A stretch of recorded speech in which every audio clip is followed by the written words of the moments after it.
ठीक है, हम लोग मैंने रिकॉर्डिंग ऑन कर दिया हो, हम लोग स्टार्ट करते हैं। कुछ पार्टिसिपेंट हमारे हो सकता है कि ना जुड़े, बाद में रिकॉर्डिंग प्रेफर करते। अस्सलाम वालेकुम वरहमतुल्लाहि वबरकातुहू। सारे पार्टिसिपेंट जो भी इस लेक्चर में जुड़े हैं उनका मैं इस्तेकबाल करता हूँ। और आज का जो टॉपिक है वो खैर जो पिछला जो लेक्चर था हमारा काजिम सर का, और काजिम सर के लेक्चर में जो पॉइंट्स उन्होंने सरसरी तौर पर बताए थे, उसको एक थोड़ा डिस्क्रिप्टिव मैनर में हम लोग लेने की कोशिश करेंगे। अगर कुछ पार्ट अगर इस लेक्चर में कवर नहीं होता है तो हम उसको कंटिन्यू करेंगे नेक्स्ट लेक्चर के लिए। वो चीजें कौन सी है, वो कौन से एसेंशियल इंग्रेडिएंट्स है या फैक्टर्स है जो इफेक्टिव करियर काउंसलर को पता होना चाहिए, और पता होने के साथ साथ वो उसको किस तरीके से यूटिलाइज करे, किस तरीके से उसका इस्तेमाल करे एक इफेक्टिव करियर काउंसलिंग में जिसका असर हो। साथ साथ करियर काउंसलिंग के अलावा भी बहुत सारे पैरामीटर्स होते हैं या बहुत सारी चीजें होती है जिसमें करियर काउंसलर की जरूरत माशरे को लगती है। जब एक पेरेंट्स अपने बच्चे को लेकर आते हैं या इस बच्चे का कुछ डिसेबिलिटी होती है, पढ़ाई में कुछ ध्यान नहीं लगता है, तो उस वक्त में कौन सी चीजें हम लोग को पता होनी चाहिए, उस वक्त में हम अपने आप को कॉन्फिडेंट फील कर सकते हैं। तो इस लेक्चर में हम लोग कोशिश करेंगे कि वो सारे फैक्टर्स जो वैसे थे करियर काउंसलर मैंने फील किया कि ये करियर काउंसलर को पता होना चाहिए और एक करियर काउंसलर की जिंदगी का एक हिस्सा होना चाहिए, वो मैंने इस लेक्चर में पुट करने की कोशिश किया। तो ज्यादा ताखिर ना करते हुए हम लोग इस लेक्चर को शुरू करेंगे। सबसे पहले मैं बताता चलूं आप लोगों को कि आज के जो लेक्चर है उसकी आउटलाइन क्या है, कि हम किसी भी मोमेंट पर ऐसा ना लगे कि हम लोग आउट ऑफ द कॉन्टेक्स्ट जा रहे हैं या हमारा जो मौजू था उसके बरक्स पे बातें कर रहे हैं। ऐसा ना हो, क्योंकि चूंकि इस सिलेबस को एक इस तरीके से बनाने की कोशिश हमने की है कि बाकायदा हम लोगों को पता चले कि हम किस मॉड्यूल के ऊपर काम कर रहे हैं और कौन सा मॉड्यूल इंपॉर्टेंस रखता है हम बहैसियत करियर काउंसलर हमारी जिंदगी के अंदर, और हम बच्चों को किस तरीके से गाइड कर सकते हैं, किस तरीके से उनकी काउंसलिंग कर सकते हैं। इसका ट्रैक रिकॉर्ड हमको पूरा एक थ्रू आउट द कोर्स हमको रहे, कहीं भी हमको ये ना लगे कि एक ही लेक्चर के अंदर सारे करियर काउंसलिंग की सारी बातें डिस्कस हो जा रही है।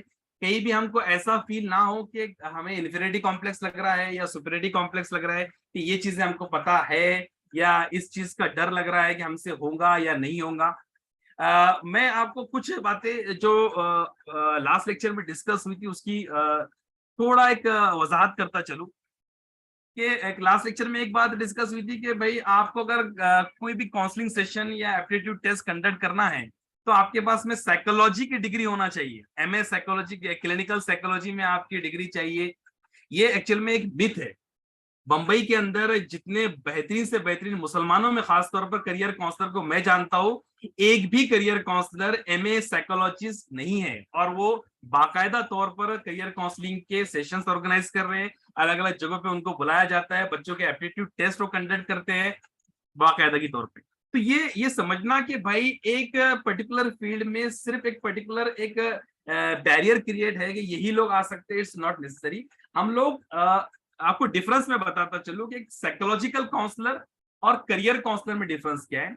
साइकोलॉजिकल काउंसलर जो होता है वो आपको ऐसे मरीजों के डिप्रेशन, एंजाइटी या फोबिया इसको दूर करने के लिए काम करता है, और इसका जो काउंसलिंग सेंटर स्टार्ट करना होता है उसके लिए आरसीआई का हमको लाइसेंस लगता है। रिहेबिलिटेशन काउंसिल ऑफ इंडिया एक बाकायदा अथॉरिटी है जिसको हमको अगर हमको रिहेबिलिटेशन सेंटर खोलना है या काउंसलिंग सेंटर खोलना है तो उसका लाइसेंस हमको लगता है। बाकी एज अ करियर काउंसलर के लिए उसकी कुछ रिक्वायरमेंट नहीं है। करियर काउंसलर तो ना ही मेडिसिन प्रिस्क्राइब करता है, ना ही कुछ ऐसे बड़े बड़े आपको फोबिया और डिप्रेशन के इश्यूज पे काम करता है। वो तो एक वोकेशनल गाइडेंस के तौर पर एक काउंसलिंग करता है, वो भी बेस्ड ऑन द रिजल्ट करता है। और जो रिजल्ट होते हैं, वो रिजल्ट जो आते हैं वो रिकॉग्नाइज्ड टेस्ट के जरिए आते हैं, जैसे कि डीबीटीए, डेविड्स बैटरी का जिक्र किया गया था, हॉलैंड थ्योरी का जिक्र किया गया था, या फिर दिगर जो भी टेस्ट उनका जिक्र किया गया था। वो सारे टेस्ट जो होते हैं वो बाकायदा एक साइकोलॉजिस्ट ने डिजाइन किए हुए रहते हैं, हम लोग को उसको सिर्फ फॉलो करना होता है, उसका इंटरप्रिटेशन करना होता है। Okay, that's it. ये थोड़ा सा एक हम मुझे एक थोड़ी वजाहत पेश करनी थी ताकि हमको इस तरीके की फीलिंग हमारे अंदर ना आए कि अगर हम पर्टिकुलर क्वालिफिकेशन नहीं रखते हैं तो हम नहीं कर सकते। इवन बड़े बड़े करियर काउंसलर जो है बंबई के अंदर, उनके पास में साइकोलॉजी की कोई भी डिग्री नहीं। लेकिन they are confidently doing all this things. बेहतरीन कॉन्फिडेंसी के साथ जब वो कर सकते हैं तो हम क्यों नहीं? इंसान जो होता है सीख सीख कर एक टैलेंटेड बनता है या होशियार बनता है। ये सारी चीजें होती है, बाकायदगी से कोई इनबॉर्न खुसूसियात लेकर नहीं आता है। बेशक हम इस फील्ड में नए हैं, गलतियां कर कर कर बहुत सारी चीजें हम लोग सीखेंगे। ओके, लेकिन ये गलतियों के पीछे एक अज़्म है, एक विजन है, एक बहुत बड़ी सोच है कि मैं कम्युनिटी डेवलपमेंट के लिए कुछ काम कर रहा हूँ, कर रही हूँ। तो डेफिनेटली जैसे जैसे हम लोग काम करेंगे हमारे साथ में, वैसे वैसे हमारे इंटेलेक्चुअल के अंदर अल्लाह ताला इजाफा करता है और हमें बहुत सारी चीज सीखने को मिलती है। ओके, लेकिन हमें ये भी देखना जरूरी है कि भाई बरवक्त में जो साइंटिफिक टेक्नोलॉजीज है, वो साइंटिफिक टेक्नोलॉजी में से मैक्सिमम टेक्नोलॉजीज या मैक्सिमम जो थेरीज होती है या मैक्सिमम जो एस्पेक्ट्स होता है वो मुझे पता होना चाहिए। ओके, तो आज हम लोग डिस्कस करने की कोशिश करेंगे कि why there is a need to learn the competencies. अगर करियर काउंसलर या कोई पर्टिकुलर फील्ड में माहिर इंसान भी करियर काउंसलिंग कर सकता है, अपने तजुर्बे की बिना पर कर सकता है, अपने जिंदगी के जो उतार चढ़ाव के बिना पर वो किसी को सजेशन दे सकता है, तो फिर हमको करियर काउंसलिंग के अलग अलग कॉम्पिटेंसीज या एक्सपर्टाइज या स्किल सीखने की जरूरत क्यों हुई, हम इसके ऊपर फोकस करेंगे। सेकेंड पॉइंट हमारा आज की गुफ्तगू का ये होगा कि प्रीरिक्विजिट फॉर करियर काउंसलिंग क्या है। एक करियर काउंसलर बनने के लिए या बेहतरीन करियर काउंसलिंग का सेशन ऑर्गेनाइज करने के लिए, जिंदगी में अपने आप को एक बेहतरीन करियर काउंसलर साबित करने के लिए वो कौन से यूजफुल प्रीरिक्विजिट्स होते हैं जो बहैसियत करियर काउंसलर या एज अ टीचर और एज अ मेंटोर हमारे अंदर होना चाहिए, उसके ऊपर हम लोग थोड़ा डिस्कशन करेंगे। उसके बाद हम लोग देखेंगे कि एंटायर प्रोसेस क्या होता है। मैं ए टू जेड सारी चीजें बताने की कोशिश नहीं, लेकिन एक्चुअल में करियर काउंसलिंग स्टार्ट कहां से होती है और एंड कहां पर होती है, और उस बीच में उस बीच में जो पर्टिकुलर रोड मैप होता है उसके दौरान कौन कौन से वो ऐसे पहलू होते हैं, कौन कौन से ऐसी स्किल्स होती है जो इंफॉर्मेशन और नॉलेज का हमारे पास में होना जरूरी है ताकि हम बेहतरीन तरीके से उस प्रोसेस को कंडक्ट कर सके। इसके ऊपर हम लोग फोकस करेंगे। फोर्थ जो डिस्कशन हमारा होगा आज के पर्टिकुलर लेक्चर में वो होगा theories and techniques of career development and decision making. Career कैसे डेवलप होता है, उसकी कौन कौन सी थेरीज है, एक इंसान का करियर में किस तरीके से इवोल्यूशन होता है, उसकी डिसीजन मेकिंग किन फैक्टर्स को से इन्फ्लुएंस होती है, वो कैसे उसके डिसीजन जो है वो कौन कौन से फैक्टर्स से चेंज होते हैं, या हम लोग उसको मैनिपुलेट कर सकते हैं या उसको बदल सकते हैं, या किस तरीके से एक्सटर्नल फैक्टर्स अफेक्ट करते हैं किसी बच्चे की डिसीजन मेकिंग के अंदर या फिर उसके करियर में एक डेवलपमेंट लाने की। हम उसके ऊपर फोकस करेंगे और फिर हम लोग देखेंगे कि जो करियर काउंसलिंग के एग्जैक्ट प्रोसेस में जो थेरीज का इस्तेमाल होता है, जो प्रोसेस का इस्तेमाल होता है, जो क्या कहेंगे हम लोग उसको, प्रैक्टिकल जो हमारे एस्पेक्ट्स होते हैं करियर काउंसलिंग के अंदर, वो सारी चीजों पे हम लोग गुफ्तगू करेंगे। तो ये पांच पॉइंट्स के ऊपर हमारी आज का एक लेक्चर मुनसर है। इसमें से बहुत सारी बातें जो है वो पिछले लेक्चर के अंदर कवर हुई है, लेकिन वो एक सरसरी तौर पर कवर हुई है कि करियर काउंसलिंग एंशिएंट दौर से मॉडर्न दौर तक किस तरीके से इवॉल्व हुई और कौन कौन से थ्योरी का इस्तेमाल किया गया। हम लोग उसमें से कुछ मखसूस चीजें देखेंगे और उसको हमारे प्रोसेस में, हमारे रोड मैप में, हमारे टेम्पलेट में डालने की कोशिश करेंगे। देखो, बहैसियत एक करियर काउंसलर अगर हम मुझे काम करना है तो मुझे एक टेम्पलेट की जरूरत है। आप लोग अगर यहाँ करियर काउंसलिंग स्टार्ट कर रहे हैं तो आपको एक खाका मिलना चाहिए। जिस तरीके से एक एग्जाम का एक पैटर्न होता है, किसी भी कोर्स को करने का एक सिलेबस होता है और सिलेबस के जरिए हम लोग जाते हैं, और जब हम लोग लेसन की प्लानिंग भी करते हैं बाय हैसियत टीचर, तो हम लोग बाकायदा इंट्रोडक्शन, बॉडी, कंक्लूजन इस तरीके से आते हैं। तो क्यों ना मैंने सोचा कि हम लोग काउंसलिंग के प्रोसेस को भी एक इस तरीके से डिजाइन करें कि उसके टेम्पलेट हम लोग रेडी करें। अगर मुझे करियर काउंसलिंग का एक्सपीरियंस है तो मैं मेरे नीचे आने वाले सबऑर्डिनेट को या मेरे नीचे जो लीडरशिप आने वाली है करियर काउंसलिंग की, उनको एक ऐसा एक टेम्पलेट बना कर दूं जो जिसको वो फॉलो करते हैं तो उनका पूरा प्रोसेस बहैसियत करियर काउंसलर बेहतरीन साबित हो जाए और वो इफेक्टिव करियर काउंसलिंग कर सके। सबसे पहला आज का जो हमारा जो टॉपिक था, जो मैंने कहा था आपको, इफेक्टिव इंग्रेडिएंट्स के अंदर, चूंकि बेहतरीन करियर काउंसलर को जो एक असरअंदाज एक्टिविटी करना है और पूरा असर जिसको कहेंगे हम लोग, ऐसा करियर काउंसलर अगर हम अपने आप को बनाना चाहते हैं तो उसको कॉम्पिटेंसीज को लर्न करना पड़ेगा। अदरवाइज हर टीचर, हर पेरेंट अपने आप में एक मेंटोर होता है, करियर काउंसलर होता है। हमने तो किसी से करियर काउंसलिंग नहीं ली, हमारे वालिदैन जो है इतने काबिलियत रखते थे और बाकायदा उनको इतना नॉलेज था कि उन्होंने हमको पूरा रोड मैप तैयार किया कि आपको 10th करना है, आपको 11th 12th साइंस में एडमिशन लेना है, फिर आपको इंजीनियरिंग के लिए एप्टीट्यूड एंट्रेंस एग्जाम देना है। डिफरेंट टाइप्स के इंजीनियरिंग के एग्जाम को पता थे, हमको किसी भी तरीके की करियर काउंसलिंग की जरूरत नहीं पड़ी। ओके, बहुत सारे टीचर्स ऐसे होते हैं जो अपने बच्चों को पहले से रोड मैप तैयार कर देते हैं। बहुत सारे प्रोफेशनल ऐसे होते हैं जिनका जाती एक्सपीरियंस इतना होता है जिसकी बिना पर अपने बच्चों का रोड मैप खुद तैयार कर लेते हैं। उन्हें साइकोलॉजिकल काउंसलर या करियर काउंसलर के पास जाने की जरूरत नहीं पड़ती है। लेकिन चूंकि हम ऐसी कम्युनिटी के अंदर जी रहे हैं या ऐसी कम्युनिटी का हिस्सा है जिसमें एक बेशतर तबका ऐसा है जो अंडर प्रिविलेज या मार्जिनलाइज कहलाता है, जिसका खास तौर पर तालीमी रुझान उस तरीके का नहीं है जो बेशतर हमारा जो 1-2% लोग, जो 3% ग्रेजुएट होते हैं हमारी कम्युनिटी के अंदर, उसमें से 1-2% जो गवर्नमेंट जॉब में चले जाते हैं, उनके अलावा जो 3% ग्रेजुएट लोग होते हैं हम जैसे लोग, उनके अलावा जो 97 तबका होता है उनमें ना ही ऐसी स्किल होती है कि वो अपने बच्चों को गाइड करे और ना ही उनके अंदर इतना तजुर्बा होता है कि उसके बिना पर वो बेहतरीन डिसीजन ले। और इसके नतीजे में क्या होता है कि हमारी कम्युनिटी उस कगार पर चली जाती है जो दूसरी कम्युनिटी के कंपटीशन से 200 साल 100 साल पीछे चली जाती है। आज अगर हम लोग हमारी कम्युनिटी का अगर मुआयना करें या एनालिसिस करें तो दूसरी कौमों के मुकाबले में हम तकरीबन 100 साल पीछे चल रहे हैं। जो कम्युनिटी एकेडमिक एक्सीलेंस को एक इंपॉर्टेंस देती थी एक जमाने के अंदर, आज हमारे यहाँ पर एकेडमिक एक्सीलेंस का डिमांड चल रहा है। आज भी हमारे बहुत सारे स्कूल्स कॉलेजेस अपनी मार्केटिंग करते हैं और ये कहते हैं कि हमारा 100% रिजल्ट आता है। हालांकि आपको पता होना चाहिए कि 100% रिजल्ट आना स्कूल के लिए कोई बड़ी बात नहीं रही। अभी रिजल्ट ओरिएंटेड या फिर आउटकम ओरिएंटेड एजुकेशन का दौर चल रहा है। क्या आपने कितने आईएएस प्रोड्यूस किए, आपने कितने आईपीएस प्रोड्यूस किए, कितने गवर्नमेंट ऑफिसर्स आपकी स्कूल से बने, कितने तलाटी बने, कितने तहसीलदार बने, कितने इनकम टैक्स कमिश्नर बने, वगैरह वगैरह, या फिर कितने एंटरप्रेन्योर बने, कितने बच्चे आपके इंजीनियर का, ये डेटा आपके पास होना चाहिए। तो इस दौर पर कंपटीशन चल रहा है। फिर उसके बाद में एक नई जो रिसेंट टेक्नोलॉजीज आ रही है उसके अंदर आपके बच्चे क्या एक्सीलेंस का मुजाहरा कर रहे हैं ओलंपियाड में, केवीपीवाई में, एनटीएसई के अंदर, ये एक दौर है। तो हम एकेडमिक एक्सीलेंस आज से 20-25 साल पहले एक इंपॉर्टेंस इश्यू माना जाता था और एक कंपटीशन का सबसे बड़ा पैरामीटर माना जाता था। लेकिन इस दौर में जहां पर 150 से 125 बच्चे एसएससी में 100 में से 100 नंबर लेते हैं, ऐसे दौर में सिर्फ एकेडमिक एक्सीलेंस ही मुझे तरक्की दिलवाएगा, ये गुमान करना थोड़ी गलत है।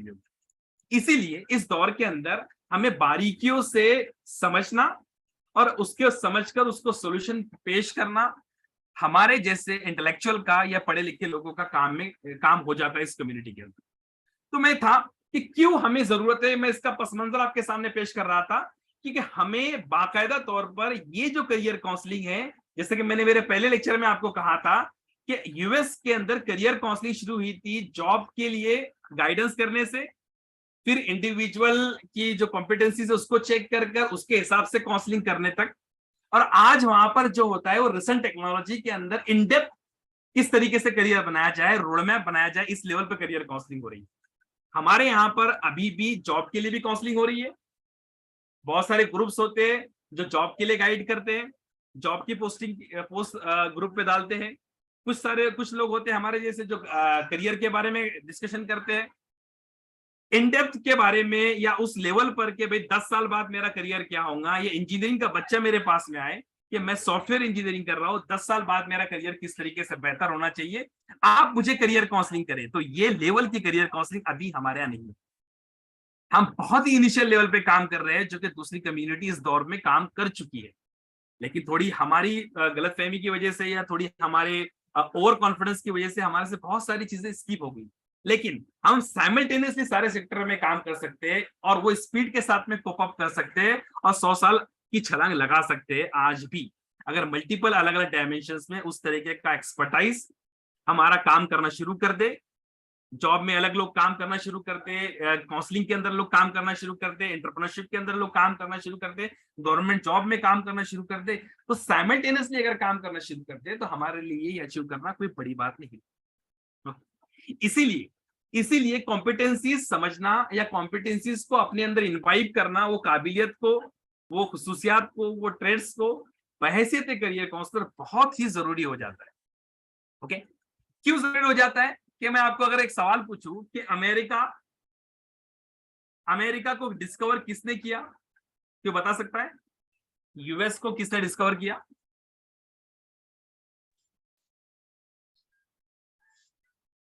कोलंबस। वेरी गुड मुजीब साहब, कोलंबस ने अमेरिका को डिस्कवर किया। तो क्या मैं ये समझ सकता हूं कि अमेरिका डिस्कवर होने से पहले ही डेवलप था? फिर से कहिए। क्या मैं ये इस बात का कंक्लूजन निकाल सकता हूं कि अमेरिका, यूएस जिसको कहते हैं हम लोग, वो डिस्कवर होने से पहले ही डेवलप था या तरक्की याफ्ता था? जी, एक पर्टिकुलर लेवल पे डेवलप था वो। जी जी, क्योंकि रेड इंडियंस अच्छे अपने आर्ट्स में, वो लोग बहुत आगे थे। एग्जैक्टली जी हाँ। उसके बाद में जो सुपर पावर बना या फिर दुनिया पर उसका गलबा बना, वो कब हुआ? जब डिस्कवरी के बाद में एक प्रोसेस हुआ जो कि होता है अंडरस्टैंड। उन्होंने अपनी काबिलियत को, या जो हमारी कुदरती जो उनके पास में मादनियात थी, जैसा कि सर ने कहा, जो उनके पास में कुदरत के जो जखेरा था, उसके ऊपर उसको समझा, हमारी ताकत को, अपनी काबिलियत को समझा, और काबिलियत को समझने के बाद में जब उसके ऊपर काम किया, तब जाके डेवलपमेंट की स्ट्रेटेजीज उन्होंने कुछ प्रपोज की, और प्रपोज करने के बाद में कुछ लॉन्ग टर्म, कुछ शॉर्ट टर्म प्लान बनाए गए, और प्लान के बेस पर आज हमको अमेरिका दिख रहा है कि इस तरीके से तरक्की कर रहा है। सिमिलरली अगर मैं करियर काउंसलिंग के और किसी कम्युनिटी के तश्कील के तौर पर अगर इसको लिया जाए, तो अगर हमें ये ना पता है कि हमारे अंदर कौन कौन सी खुसूसियात है, कौन कौन सी प्रॉपर्टीज है, कौन कौन सी काबिलियत है, हम उसको पता नहीं करेंगे, उसको डिस्कवर नहीं करेंगे और उसको अंडरस्टैंड नहीं करेंगे, तो हम लोग डेवलपमेंट की स्ट्रेटेजी को प्रपोज नहीं कर सकते। यानी अगर मैं बहैसियत एक मुस्लिम कम्युनिटी का नुमाइंदा, अगर मैं अपनी कम्युनिटी को समझता नहीं हूं, समझने के बाद में उसकी वीकनेसेस, उसकी स्ट्रेंथ और उसकी काबिलियत, उसकी अपॉर्चुनिटी को अगर मैं समझता हूं, सीखता हूं, डिस्कवर करता हूं, उसके बाद में ही मैं कुछ डेवलपमेंट के प्लान को प्रपोज कर सकता हूं। अदरवाइज उस केस में पॉसिबल नहीं। इसीलिए हमको थोड़ा रिसर्च, थोड़ा एक क्या कहेंगे उसको हम लोग, थोड़ा एक पॉइंट के ऊपर जाकर गुफ्तगू करना, गौर फिक्र करना और अपने इंटेलेक्चुअल का इस्तेमाल करना, अपने ऑब्जर्वेशन का इस्तेमाल करना जरूरी हो जाता है। इसीलिए हमें जरूरी है, अब बाकायदगी से जो कोर्स का हम लोग हिस्सा है या करियर काउंसलिंग हम लोग सीख रहे हैं, तो करियर काउंसलिंग के दौरान हमारे को कौन कौन सी चीजें जो है हमको काम करना पड़ेगी। हमारे करियर काउंसलिंग के जो कंटेंट होता है, उस कंटेंट को बनाने के लिए, या जो हमारा सब्जेक्ट है, जो हमारा बच्चा है, उसके लिए बेहतर बनाने के लिए उसको समझना, उसके लिए बेहतर चीज क्या हो सकती है, कैसे उसको डेवलप किया जाता है, इसीलिए अलग अलग कॉम्पिटेंसीज का या स्किल्स का सीखना जरूरी हो जाता है हमारे लिए। अब प्रीरिक्विजिट क्या होते हैं करियर काउंसलिंग के लिए? Visionary attitude. विजनरी एटीट्यूड से मेरी मुराद ये है कि अगर करियर काउंसलर बनना चाहते हैं और आपका कोई विजनरी एटीट्यूड नहीं है, आपका कोई बड़ा विजन नहीं है कि आप कोई बड़ा चेंज इस कम्युनिटी के अंदर देखना चाहते हैं, या इस कम्युनिटी का ऐसा खाका डेवलप करना चाहते हैं, ऐसा प्लान डेवलप करना चाहते हैं कि जिससे वो कम्युनिटी डेवलप हो जाए, तो आप करियर काउंसलर नहीं बन सकते। करियर काउंसलर इन शॉर्ट एक कम्युनिटी की तश्कील करने वाला, कम्युनिटी को बनाने वाले में एक अहम किरदार अदा करता है। इसका मैं आपको एग्जांपल के तौर पे बता दूं। एक करियर काउंसलर से मेरी मुलाकात हुई कुछ सालों पहले, तो मैंने कुछ उर्दू मीडियम के इश्यूज उनके सामने रखा कि भाई इंटीरियर महाराष्ट्र के अंदर आप अगर बंबई के बाहर जाएंगे तो आपको देखेगा कि भाई बहुत सारी स्कूल्स में या जूनियर कॉलेजेस में साइंस जो होता है उर्दू मीडियम में भी होता है। अब उसका एक इश्यू ये है कि साइंस की टेक्स्ट बुक अभी तक अवेलेबल नहीं है, तो उसके लिए काम किया जाए। तो उस करियर काउंसलर का जवाब ये था कि हम तो बंबई में रहते हैं ना, हम बंबई में रहते हैं, बंबई में एक भी जूनियर कॉलेज का साइंस का अदारा नहीं है उर्दू वाला, तो फिर हमको सोचने की जरूरत नहीं है। तो जो ब्रॉडर एस्पेक्ट में आप काम करते हैं, अगर आप कम्युनिटी के लिए काम करते हैं, तो आपको ऐसे इश्यूज को उठाना पड़ेगा जो इश्यूज जो बर्निंग इश्यूज है। आज अगर आप देखेंगे कि उर्दू मीडियम के जो जूनियर कॉलेजेस होते हैं, वहां पर नीट का कंटेंट अवेलेबल नहीं है। बहुत सारे बच्चे जो होते हैं वो अपने टीचर्स के नोट्स पढ़कर ही नीट देते हैं। इसलिए आप अगर एनालिसिस करेंगे गुज़िश्ता जब से नीट का कल्चर शुरू हुआ ना 2000 के बाद या 2004 के बाद या 6 के बाद, तो आप देखेंगे कि उर्दू मीडियम के बच्चों का सिलेक्शन उसके अंदर बहुत ही कम हो गया, क्योंकि उनके पास में कंटेंट नहीं है। तो कंटेंट को लाना, कंटेंट को डेवलप करना, इस बात की निशानदेही कराने का काम वो विजनरी लोगों का होता है जो इसके ऊपर काम करे। अगर आप वैसा एटीट्यूड नहीं रखते तो आप शायद करियर काउंसलर बनने की काबिलियत नहीं रखते। आप एक एक मौजू के ऊपर इतना बड़ा विजन के साथ में लगे कि भाई मैं एक हिस्सा हूं एक बहुत बड़े विजन का, एक बहुत बड़ा विजन जो बहुत बड़ा चेंजेस मुझको अपनी कम्युनिटी के अंदर देखना है, उसका मैं एक बहुत बड़ा हिस्सा हूं।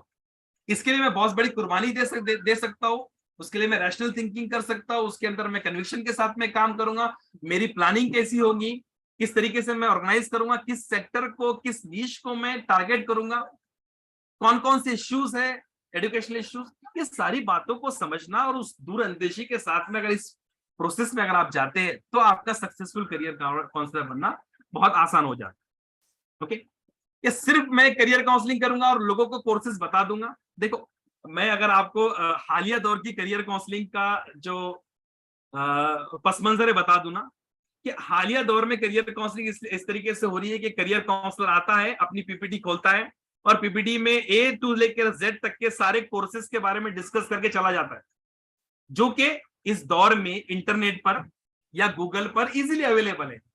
जो चीज आप इजीली इंटरनेट पर अवेलेबल है, हम वही चीज अगर दे रहे तो हमने कुछ खासा रोल बच्चे की जिंदगी में अदा नहीं किया।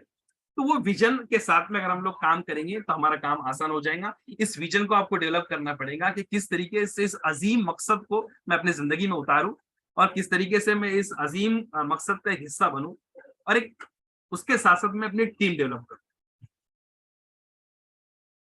दूसरा चीज जो आप बोलती है कि लॉ फॉर ह्यूमन बींग्स एक बहुत बड़ा हिस्सा काउंसलिंग के अंदर है। अगर आप हम लोग आगे पर्सनैलिटीज को पढ़ेंगे, अगर आपकी पर्सनैलिटी जो है वो इंसानों को मोहब्बत करने वाली नहीं है तो आप करियर काउंसलर नहीं बन सकते। आप में इंसानों से मोहब्बत, इंसानों के प्रॉब्लम को समझना, इंसानों के कोई हेल्प करने का जज्बा रखना, पैशन को रखना आपके लिए बहुत जरूरी पैरामीटर है। और दूसरा, आपको दूसरों की से हमदर्दी होना, दूसरों के दर्द को समझना। एक एंटरप्रेन्योर बनने के लिए और एक सोशल एंटरप्रेन्योर बनने के लिए ये जरूरी है। अगर आप लोगों की प्रॉब्लम को समझते हैं, लोगों की प्रॉब्लम को अपनी प्रॉब्लम समझते हैं और उस तरीके से उसको महसूस करते हैं, तभी जाकर आप कोई सोल्यूशन ओरिएंटेड काम कर सकते हैं और तब जाके आप बहैसियत करियर काउंसलर एक सक्सेसफुल लाइफ गुजार सकते हैं कम्युनिटी के अंदर और आपकी वजह से कुछ रोल दूसरों की लाइफ में कुछ चेंजेस आ सकते हैं। अदरवाइज आपका करियर काउंसलर बनना और सैकड़ों करियर काउंसलर जो अभी भी है, कुछ फर्क नहीं पड़ने वाला है। हमें क्वांटिटी तो बढ़ानी है करियर काउंसलर की, लेकिन उसके साथ में उनका जो अप्रोच है, उनका जो एटीट्यूड है, उनका जो पैशन है, उनकी जो कम्युनिटी के ताल्लुक से जो दर्द है, तड़प है, उसको डेवलप करके बनाना है। ये डेवलप आपको बेहतरीन करियर काउंसलर बनाने के लिए एक बहुत बड़ा फ्यूल का काम करेगी। मुझे बहुत सारे लोग अगर हमेशा कहते हैं कि भाई ये चीज भी आपको पता है, वो चीज भी आपको पता है, ऐसा कैसे पॉसिबल है। भाई मैं अपने किसी भी सेशन के अंदर ये बोलता हूँ कि भाई हम इतने टैलेंटेड या इतने काबिल नहीं है। हमको टास्क मिलता है, हमको एक पर्टिकुलर एक इश्यूज मिलते हैं, हमको बुलाया जाता है पर्टिकुलर चीज पे, हम रिसर्च करते हैं, हम यूट्यूब देखते हैं, हम गूगल देखते हैं, कुछ किताबें पढ़ते हैं। किताबों के बाद में हमारा जो छोटा मोटा जो इंटेलेक्चुअल लगाकर जो विजडम क्रिएट करने की कोशिश करते हैं और उसको देने की कोशिश करते हैं। इस तरीके से मल्टीपल डायमेंशंस के अंदर लोग आपको कॉल करते हैं, मल्टीपल डायमेंशंस में आपका एक्सपर्टाइज की लोगों को जरूरत पड़ती है, तो आप रिसर्च करते हैं, आप पढ़ाई करते हैं, आप कलेक्शन करते हैं और कंपाइल करने के बाद में धीरे धीरे अल्लाह ताला आपको तकरीबन बहुत सारी फील्ड के अंदर काबिल बनाना शुरू कर देता है। तो ये काबिल बनने का प्रोसीजर या सक्सेसफुल बनने का प्रोसीजर किसी एक दिन या 2 दिन का खेल नहीं है। इसके लिए आपको पैशन रखना और उस प्रॉब्लम को सॉल्व करने का एटीट्यूड रखना, तो आप करियर काउंसलर बेहतरीन तरीके से बन सकते हैं। उसके साथ साथ एक चीज जो भूलना नहीं है, हमेशा आपको सीखते रहना है। नए नए जो भी चेंजेस आ रहे हैं, नए नए जो भी थेरीज आ रही है, नई नई जो भी ट्रेंड्स आ रहे हैं, उसके ऊपर अपनी वॉच रखना। वरना आजकल भी बहुत सारे लोग होते हैं जो स्टेज पे खड़े रहकर गाइडेंस करना शुरू करते हैं और गाइडेंस करने में वही चीज बोलते हैं जो 16 साल पहले या 15 साल पहले कही गई थी कि भाई 1.5 लाख की सैलरी आपको मिलेगी तो आप इसके लिए ये करेंगे वो करेंगे। अगर आज के दौर में 1.5 लाख की सैलरी को ही अगर हम लोग आइडियल बना के चलेंगे तो वो लोग भी है आज इस दौर के अंदर जो 1.5 करोड़ रुपए की सैलरी कमा रहे हैं, जो अपने स्टार्टअप ऐसे खड़ा कर रहे हैं, जो एक एक साल के अंदर 500-500 करोड़ की कंपनी हो जा रहे हैं। तो जैसा विजन हमारा होगा, जैसा लर्निंग, जैसा रिसेंट ट्रेंड्स को समझना, उनके उनके उनमें से करियर को ढूंढना, उस करियर का एक्सप्लोरेशन करना, जैसा एक करियर काउंसलर का होगा तो उसका विजन ट्रांसफर होगा कम्युनिटी के बच्चों में, वही बात को वो करेगा।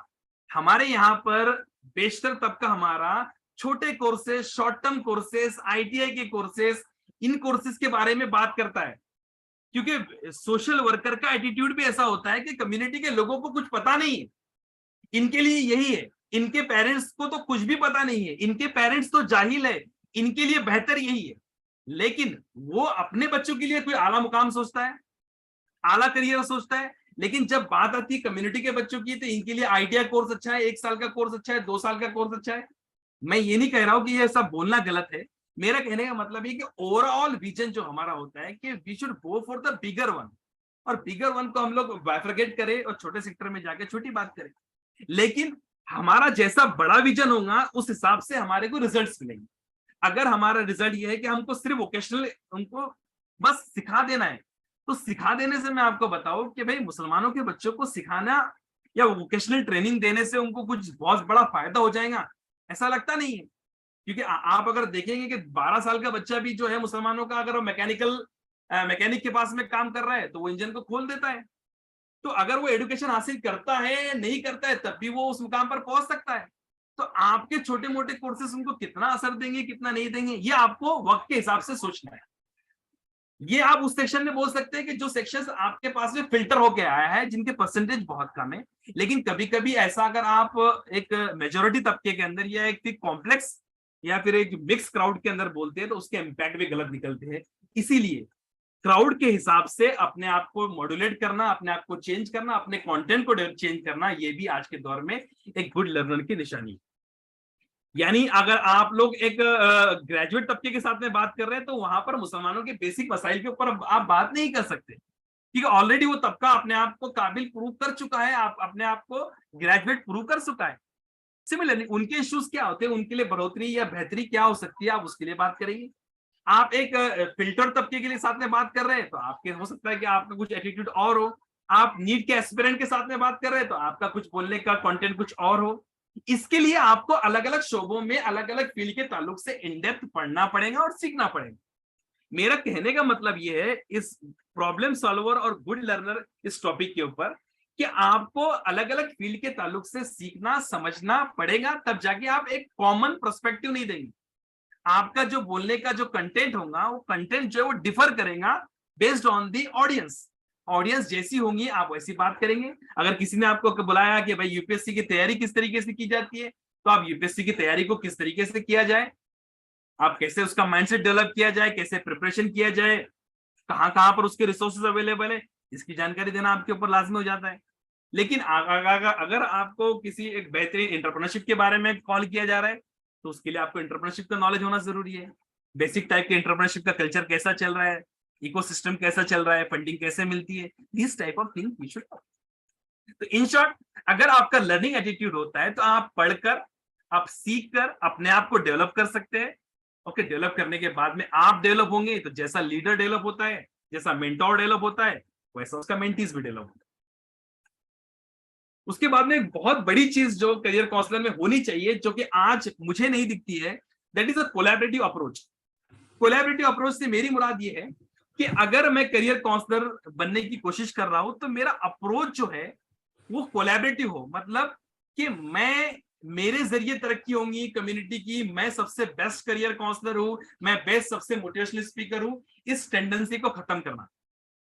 एक्सपर्टाइज अलग अलग जगह पे अवेलेबल है। जैसा कि मैं अपने इस कोर्स की बात करूं, अगर मैं इस कोर्स का जो सिलेबस मैंने बनाने की कोशिश किया, इस कोर्स के पूरे सिलेबस को मैं अकेला भी पढ़ा सकता हूं, लेकिन मुझे पता है कि भाई हम एक चीज में एक्सपर्टाइज हो सकते हैं, 2 चीज में हो सकते हैं, 3 चीज में हो सकते हैं, लेकिन एन नंबर ऑफ चीज में एक्सपर्टाइज के लिए अलग अलग लोगों ने अपनी जिंदगियां दी, अलग अलग लोगों ने अपनी जिंदगी को इस शोबे में दिया है। जिंदगी में देने के बाद उन्होंने बहुत ज्यादा सीखा है, अपने आप को डेवलप किया है, अपने आप को उस काबिल बनाया है।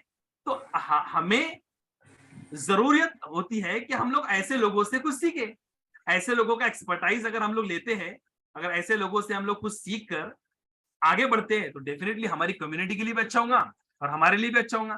तो एक कोलैबोरेटिव अप्रोच जो होता है एक करियर काउंसलर के अंदर आम तौर पर पाया नहीं जाता है, क्योंकि ये फील्ड जो होती है फेम की होती है। इसमें स्टेज मिलता है, इसमें माइक मिलता है, इसमें chief guest, special guest, special speaker, इस तरीके के लकब मिलते हैं, गेस्ट ऑफ ऑनर के लकब मिलते हैं। तो उस दौर में कभी कभी हम ये भूल जाते हैं कि एक कम्युनिटी जो होती है बहुत सारे लोगों से मिलकर बनती है। उसी तरीके से कम्युनिटी का जो डेवलपमेंट का जो प्लान होगा और जो स्ट्रेटेजी होगी, उसमें हो सकता है कि कुछ गवर्नमेंट के सर्वेंट भी लगेंगे जिनको गवर्नमेंट का एक एक्सपीरियंस हो सकता है कि अच्छे टीचर्स भी लगेंगे, हो सकता है कि अच्छे मोटिवेशनल स्पीकर भी लगेंगे, हो सकता है कि अच्छे करियर काउंसलर भी लगेंगे, हो सकता है कि अच्छे सोशल वर्कर भी लगेंगे। इन लोगों को कोलैबोरेट कर एक स्ट्रेटेजी बनाना और एक सॉल्यूशन प्रोवाइड करना एक पर्टिकुलर प्रॉब्लम्स। हमारे पास तो बहुत सारे प्रॉब्लम्स है, विमेन इंपावरमेंट के इश्यूज हमारे यहाँ पर अभी भी बहुत सारे हैं, अभी भी हमारे यहाँ पर एजुकेशन का मसला, अवेयरनेस का मसला अभी भी है।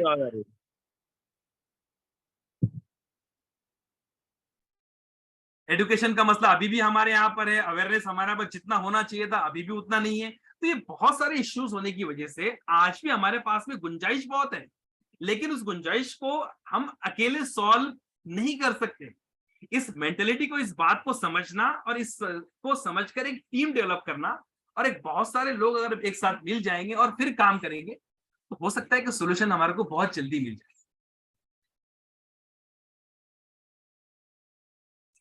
ये तो गुड लर्नर का एक पॉइंट है कि ready to upgrade and change for the better future. अपने आप को चेंज करना, अपनी पर्सनैलिटी को चेंज करना। अगर मेरे अंदर कोई प्रॉब्लम्स है, मेरे अंदर कुछ खराबियां है, कुछ इश्यूज है, तो उसको मैं इंट्रोस्पेक्ट करूं और इंट्रोस्पेक्ट करने के बाद में उसका अपने आप को और अपग्रेड कर बच्चों के सामने जाऊं या बच्चे को पेश करूं। तो ये जो कुछ मैंने आपके सामने पेश किया, दीज आर द प्रीरिक्विजिट्स। ये चीजें जो है अगर अपने अंदर आज नहीं है बहैसियत करियर काउंसलर, कोई जरूरत नहीं है, कोई फर्क नहीं पड़ता है। लेकिन इस बात को समझे हम लोग कि मेरा विजन जो है वो बड़ा होना चाहिए, मेरा एटीट्यूड जो है विजनरी होना चाहिए, मुझे इंसानों से मोहब्बत होनी चाहिए। इंसानों से मोहब्बत इसलिए जरूरी है, मुझे बहुत सारे कभी कभी फोन आते हैं और लोग पूछते हैं जो नए नए मोटिवेशनल स्पीकर बनना चाहते हैं, वो कहते हैं कि भाई मुझे मोटिवेशनल स्पीकर बनना है या करियर काउंसलर बनना है तो मुझे क्या करना होगा।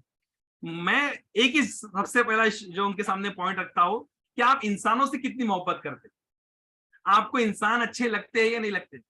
अगर आपको इंसान अच्छे नहीं लगते, इंसान की बुराइयां दिखती है, इंसान से आपको चिढ़ होती है, आपको बिहेवियर अलग अलग बिहेवियर पसंद नहीं है, तो आपका करियर काउंसलिंग और मोटिवेशन या सेल्फ हेल्प की लाइन में कोई काम नहीं। आपको बेहतरीन एटीट्यूड के साथ में इंसानों से मोहब्बत करने वाला वही होता है जो इंसानों के लिए काम करेगा। तो हमको इंसानों के लिए काम करना है, तो ये सारी चीजें हमको लगेगी। खैर, अब इसके साथ साथ एक बड़ा जो इस पर्टिकुलर लेक्चर का जो हमारा मौजू है कि टेक्निकल के एतबार से अगर मैं देखूं तो करियर काउंसलिंग का क्या प्रोसेस होना चाहिए। उमूमी तौर पर सबको पता होता है कि एक सपोज डॉक्टर जो होता है, वो डॉक्टर क्या करता है, जब डॉक्टर के पास में जब पेशेंट्स आता है तो पेशेंट आने के बाद में डॉक्टर जो है उसकी काउंसलिंग करता है या उसका डायग्नोसिस करने की कोशिश करता है कि भाई तकलीफ क्या है। अब जब कोई बच्चा हमारे पास करियर काउंसलिंग के लिए आ रहा है तो जो प्री काउंसलिंग का जो कॉन्सेप्ट हो रहा है, सपोज किसी ने आपसे अपॉइंटमेंट लिया तो किस शोबे से बिलोंग करता है, किस खित्ते से बिलोंग करता है, किस एरिया से बिलोंग करता है।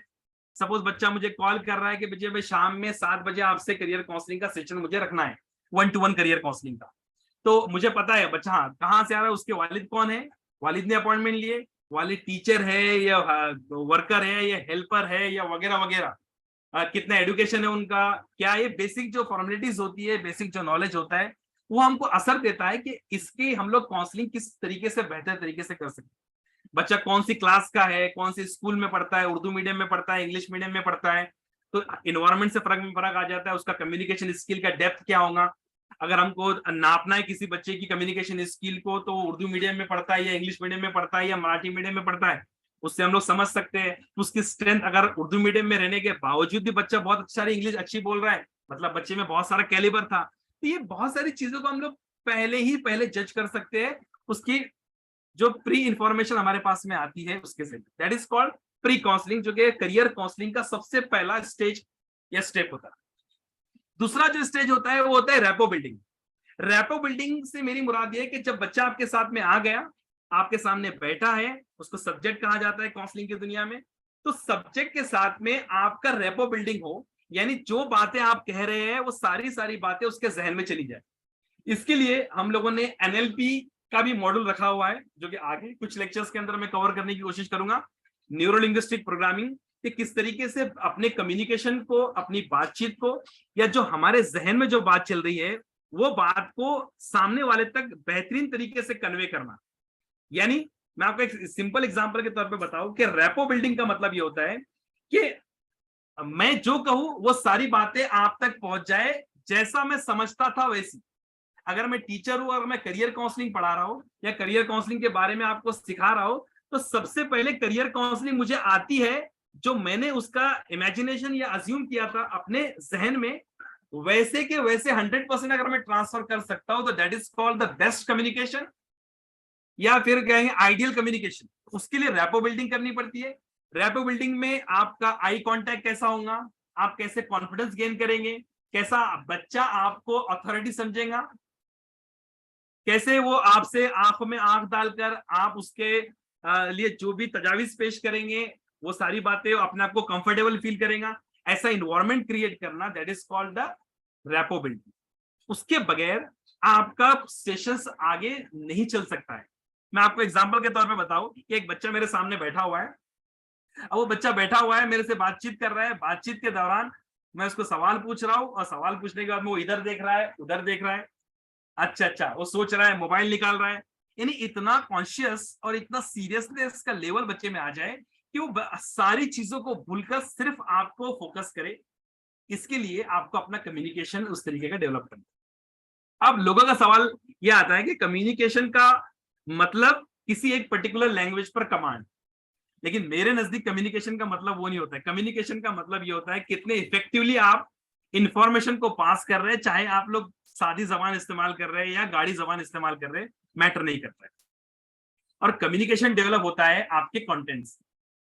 यानी एक इसमें इस बोतल से मैं अगर कोशिश करूंगा कि ये बोतल मेरे काम की हो, तो ये बोतल उस वक्त काम की है जिस वक्त इसमें पानी है या शरबत है या इसमें कोई दूसरा पीने वाली है, माए वाली शक्ल है, लिक्विड शक्ल है, में कोई अशिया अवेलेबल है। अगर ये इसमें कुछ भी नहीं है तो ये बोतल मेरे किस काम की नहीं है। मैं रेगिस्तान में चला गया और ये बोतल मुझे दे दी गई और उसमें पानी नहीं है, ये बोतल मेरे कुछ काम की नहीं है। तो ये बोतल काम की उस वक्त होंगी जब इसमें कुछ होगा। सिमिलरली आपका कम्युनिकेशन बेहतर होगा अगर उसमें कुछ होगा। अगर आप जो बोल रहे हैं उसमें कुछ चीज अवेलेबल है, कुछ एसेट्स अवेलेबल है, कुछ वैल्यू अवेलेबल है सामने वाले के लिए, तो आप उस सामने वाले के लिए एक वैल्यू एडिटर बन जाते हैं, वैल्यू एडिशन करने वाले बन जाते हैं। वैल्यू एडर जो होता है वो दूसरों की जिंदगी में वैल्यू ऐड करता है, कुछ खास चीज ऐड करता है। अगर आप में कुछ चीज है ही नहीं तो निकलेगा क्या? जो अगर अंदर कुछ है ही नहीं तो निकलेगा नील बेटे सन्नाटा, जिसको कहते हैं हम लोग। अगर कम्युनिकेशन बेहतर करना है तो आपको अपने इंटेलेक्चुअल के साथ साथ दुनिया में अलग अलग शोबों के अंदर कैसे काम हो रहा है, अलग अलग फील्ड में कैसे काम हो रहा है, जितना आप पढ़ने वाले बनेंगे, जितना एनालिसिस करने वाले बनेंगे, जितना ऑब्जर्वेशन करने वाले बनेंगे, तो ऑटोमेटिकली कंटेंट आपके अंदर जाएगा। आपको सोशल कंटेंट आपके पास में है, आपके पास में पॉलिटिकल डिबेट आप लोग देखते हैं, आपको अडानी का केस पता है, आपको बोफर्स पता है, आपको सेबी पता है, आपको स्टॉक मार्केट पता है, आपको IITs पता है, आपको IIM पता है, आपको फलाना पता है, आपको पॉलिटिक्स पता है, आपको नागालैंड पता है, आपको मेघालय पता है। ये सारी चीजों के ऊपर अगर आप पढ़ते हैं, देखते हैं, तो ऑटोमेटिकली आपका इंटेलेक्चुअल डेवलप होता है। इंटेलेक्चुअल डेवलप होता है तो आपका कंटेंट डेवलप होता है। कंटेंट डेवलप होता है तो आप बात करते हैं। बात कैसी करते हैं? कि छोटा बात कर रहा है तो उसके हिसाब से आप अपने आप को बात करेंगे। अगर कोई बुजुर्ग बात कर रहा है तो आपकी मैच्योरिटी का लेवल बढ़ जाएगा। कोई पॉलिटिशियन आपके सामने आ रहा है तो आपकी मैच्योरिटी का लेवल कुछ उसके हिसाब से हो जाएगा, आप उसके इश्यूज पे बात करेंगे। फॉर एग्जाम्पल, जैसे लोग होते हैं वैसी बात करने के लिए आपके पास में उतना लेवल का कंटेंट चाहिए। लोगों में कंटेंट नहीं होता है, लैंग्वेज होती है। इसलिए आप लोगों ने बहुत सारी जगह सुना होगा कि इंग्लिश में जो एंकरिंग करते हैं, इंग्लिश में एंकरिंग बहुत अच्छी कर लेते हैं, लेकिन प्रोग्राम के बाद में एंकरिंग कौन था लोगों को ख्याल भी नहीं होता है। लेकिन उसी प्रोग्राम के अंदर कुछ लोग ऐसे होते हैं जो असरअंदाज गुफ्तगू करते हैं, काम की गुफ्तगू करते हैं, वो लोगों को सालों साल तक याद होते हैं। तो लैंग्वेज आपको बेहतर मीडियम प्रोवाइड करती है अपने पर्टिकुलर प्लेटफॉर्म पर जाकर उसको बोलने का। अगर मुझे किसी मराठी तबके में बात करना है तो मराठी मेरे लिए एक वैल्यू एडेड चीज हो सकती है, लेकिन मेरी बेहतरीन मराठी और मेरे कंटेंट कुछ नहीं, तो मुझे मेरा कम्युनिकेशन और रैपो बिल्डिंग नहीं हो सकती है। तो रैपो बिल्डिंग के लिए सबसे पहली शर्त यह है कॉन्फिडेंस बिल्ड करना, कम्युनिकेशन पे काम करना, कंटेंट को डेवलप करना। कंटेंट को डेवलप करने के बाद में ह्यूमैनिटीज को समझकर, साइकोलॉजी को समझना, तो हमारा रैपो बिल्डिंग आसानी से हो सकता है। तो हम रैपो बिल्डिंग करते हैं। अब मेरा कम्युनिकेशन शुरू हुआ। थर्ड स्टेप जो होती है करियर काउंसलिंग की, होती है 360 degree analysis of student. 360 degree analysis of student से मेरी मुराद ये है, जैसा मैंने डिस्कवरी का एग्जांपल दिया था, discover, understand and then develop. ये तीन जो प्रोसेस होता है किसी भी कम्युनिटी का, किसी भी चीज को डेवलप करने के लिए, हमें ये समझना पड़ेगा कि बच्चा जो मेरे पास में आया, मैं उसको करियर काउंसलिंग करने से पहले उसका एनालिसिस करूंगा, उसके डिफरेंट टेस्ट में कंडक्ट करूंगा, उसकी पर्सनैलिटीज को, उसकी वैल्यूज को, उसके एप्टीट्यूड को, उसके ट्रेड्स को नापने की, समझने की मैं कोशिश करूंगा। और समझने के बाद में मैं पूरा एक डेवलप करूंगा मेरी एक रिपोर्ट। वो रिपोर्ट मेरी कहलाएंगी 360 डिग्री एनालिसिस। यानी मैंने उसका फाइनेंशियल बैकग्राउंड, उसके घर का बैकग्राउंड, उसके वालिदैन का एजुकेशनल बैकग्राउंड, उसके साथ साथ उसका एप्टीट्यूड, उसके वैल्यू, उसका पर्सनालिटी, वो सारी चीजों को जज किया डिफरेंट पैरामीटर्स के ऊपर, और उसके बाद में मैंने करियर काउंसलिंग शुरू की। अब करियर काउंसलिंग का जो प्रोसेस होता है वो शुरू होता है आपका रिकमेंडेशन के बेस के ऊपर। जो मैंने एनालिसिस किया और एनालिसिस के बाद में रिकमेंडेशंस आए, वो रिकमेंडेशन को मैं डायरेक्ट अगर बता दूंगा तो उसका इंपैक्ट नहीं होगा। तो मैं बच्चे की 360 डिग्री एनालिसिस की सारी रिपोर्ट पेरेंट्स के सामने और बच्चे के सामने, यानी बच्चे का एप्टीट्यूड के क्या कहता है, बच्चे की पर्सनैलिटी क्या कहती है, बच्चा कितना इंट्रोवर्ट है, एक्सट्रोवर्ट है, व्हाटएवर इट मे बी, कितना आप देखेंगे बच्चा का लर्निंग स्टाइल कौन सा है, वो ऑडिटरी लर्नर है, कैनेस्थेटिक लर्नर है, विजुअल लर्नर है, डिफरेंट टाइप्स के लर्नर होते हैं। ये सारी बातें अगर मैं उनके सामने पेश करूंगा और फिर एक फ्लो के साथ में लास्ट में मैं कंक्लूजन पे आऊंगा और कंक्लूड करूंगा सेशन को कि भाई ये चीज आप कर सकते हैं, ऐसे number of option 1, option 2, option 3, एक ऑप्शन देकर हम अपने आप को खतरे में नहीं डाल सकते। ये ऑप्शन 1 है, ऑप्शन 2 है, ऑप्शन 3 है, ऑप्शन 4 है। इसके साथ साथ इसका रोड मैप, इसमें शॉर्ट टर्म कोर्सेज ये होते हैं, इसमें full time courses, long term courses होते हैं, इसमें बड़े कोर्सेज ये होते हैं, national institute of national importance क्या होता है, आईआईटीज क्या होता है, एनआईटीज क्या होता है, और लोकल इंजीनियरिंग कॉलेज क्या होते हैं, पॉलिटेक्निक क्या होता है, आईटीआई क्या होता है, लाइक दिस। अगर टेक्नोलॉजी में मैं कर रहा हूँ, उसमें आपको पर्टिकुलर एग्जाम्पल लेकर रोड मैप भी बता सकते हैं आपके 10 साल में आप यहाँ पहुंच सकते हैं, 20 साल में आप यहाँ पहुंच सकते हैं, ये कोर्सेज भी अगर कर लेते हैं तो ये पहुंच सकते हैं। इस तरीके से आप कंक्लूड करें। अब ये जो प्रोसेस हो रहा है, ये 5 स्टेप प्रोसेस, ये स्टेप को हमको समझना है, दैट इज आवर टेम्पलेट। अगर मैं करियर काउंसलिंग आपको बताने की कोशिश कर रहा हूं या सिखाने की कोशिश ये कर रहा हूं, तो आप जज करने की कोशिश करें कि मैं किस मोड पर हूं और मेरा प्रिपरेशन कितना हुआ है कम्युनिटी को फेस करने का या एक बच्चे को फेस करने का। बच्चे को गाइड करने के लिए मुझे कौन कौन सी कॉम्पिटेंसीज लगेंगी, कौन कौन सी स्किल्स लगेंगी, कौन कौन सा नॉलेज लगेगा, कौन कौन सी महारतें लगेंगी, ये मुझे समझना पड़ेगा इस रोड मैप को या इस टेम्पलेट को समझ। और जब भी मैं करियर काउंसलिंग करूं तो मैं इस रोड मैप को निकाल कर चेक करूं कि मैं किस फ्लो में जा रहा हूं। जैसे डायरेक्शन में बच्चा आ रहा है वैसे मैं कर रहा हूं काम, वैसा चलने वाला नहीं।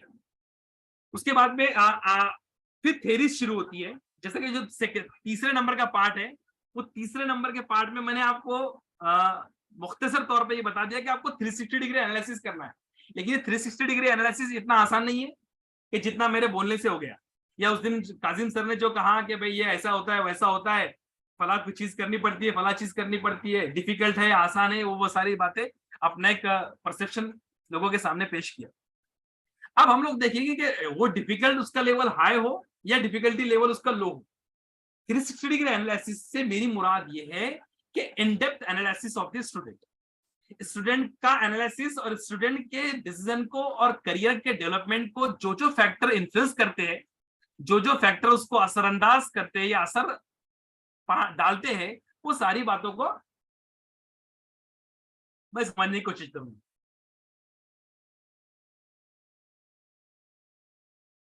इसमें एक बहुत ही मशहूर थ्योरी है, जो एक मशहूर थ्योरी ने ये 360 डिग्री एनालिसिस की बुनियाद रखी।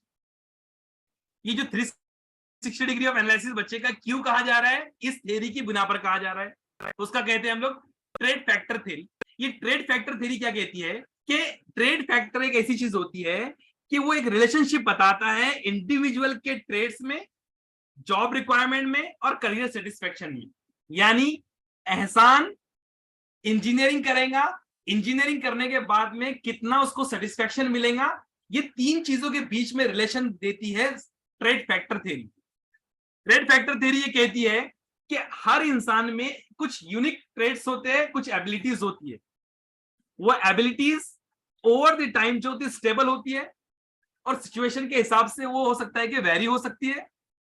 इन ये सारी जो इंटरनल ट्रेड्स उसमें होते हैं, यानी अगर मैं एक्सट्रोवर्ट हूं, अगर मेरे अंदर समझने की सलाहियत अच्छी है, अगर मैं लॉजिकल सोचता हूं, तो ये मेरी इंटरनल ट्रेड्स है। ये मेरी इंटरनल ट्रेड्स जो है मेरे इंटरेस्ट को, मेरे वैल्यूज को और मेरी पर्सनैलिटी को किस तरीके से अफेक्ट करती है, और बेस्ड ऑन दैट मैं क्या करता हूं, मेरा करियर एस्पिरेशन सिलेक्ट करता हूं या प्रेफरेंसेस को सेट करता हूं। यानी मुझे पसंद है लोगों में रहना, मुझे पसंद है रैशनल थिंकिंग, मुझे पसंद है सॉल्यूशन ओरिएंटेड काम करना, मुझे पसंद है लोगों से बातचीत करना, मुझे पसंद है किसी प्रॉब्लम को इन डेप्थ समझना, उसका एनालिसिस करना। तो इस हिसाब से हर इंडिविजुअल के अंदर कुछ ट्रेड्स होते हैं और वो ट्रेड्स उसके इंटरेस्ट को और उसकी पर्सनैलिटी को भी इन्फ्लुएंस कर सकते हैं। ये ऐसा उसने कहा। तो उसके बाद में कंक्लूजन ये किया निकाला गया कि क्यों ना हम लोग उसके बच्चे में जो ट्रेड्स होते हैं, जो उसके अंदर इनवाइब बचपन से जो इनबॉर्न क्वालिटीज उसके अंदर दी गई है, जैसे कि उस दिन सर ने एक चीज का डिस्कस किया था, dermatographic multiple intelligence test DMIT, fingerprints के जरिए अपने इनबॉर्न टैलेंट को पहचानना। ये मैंने इसके ऊपर काम भी किया है। मैंने वो सॉफ्टवेयर भी खरीदा था और सॉफ्टवेयर खरीदने के बाद में फिंगरप्रिंट्स को लेकर बच्चे को चेक करना और इनबॉर्न क्वालिटीज को दिखाना। इसको शॉर्ट में मैं कहूंगा कि डर्मेटोग्राफिक्स मल्टीपल इंटेलिजेंस, DMIT क्या है? DMIT एक ऐसी चीज है कि इंसानों के अंदर मल्टीपल इंटेलिजेंस होती है, sports, logical, musical, naturalistic, like this 8 तरीके की। इसमें इमोशनल इंटेलिजेंस भी एक आ गया, गोल्डमैन ने पेश किया। 9 तरीके की इंटेलिजेंस होती है।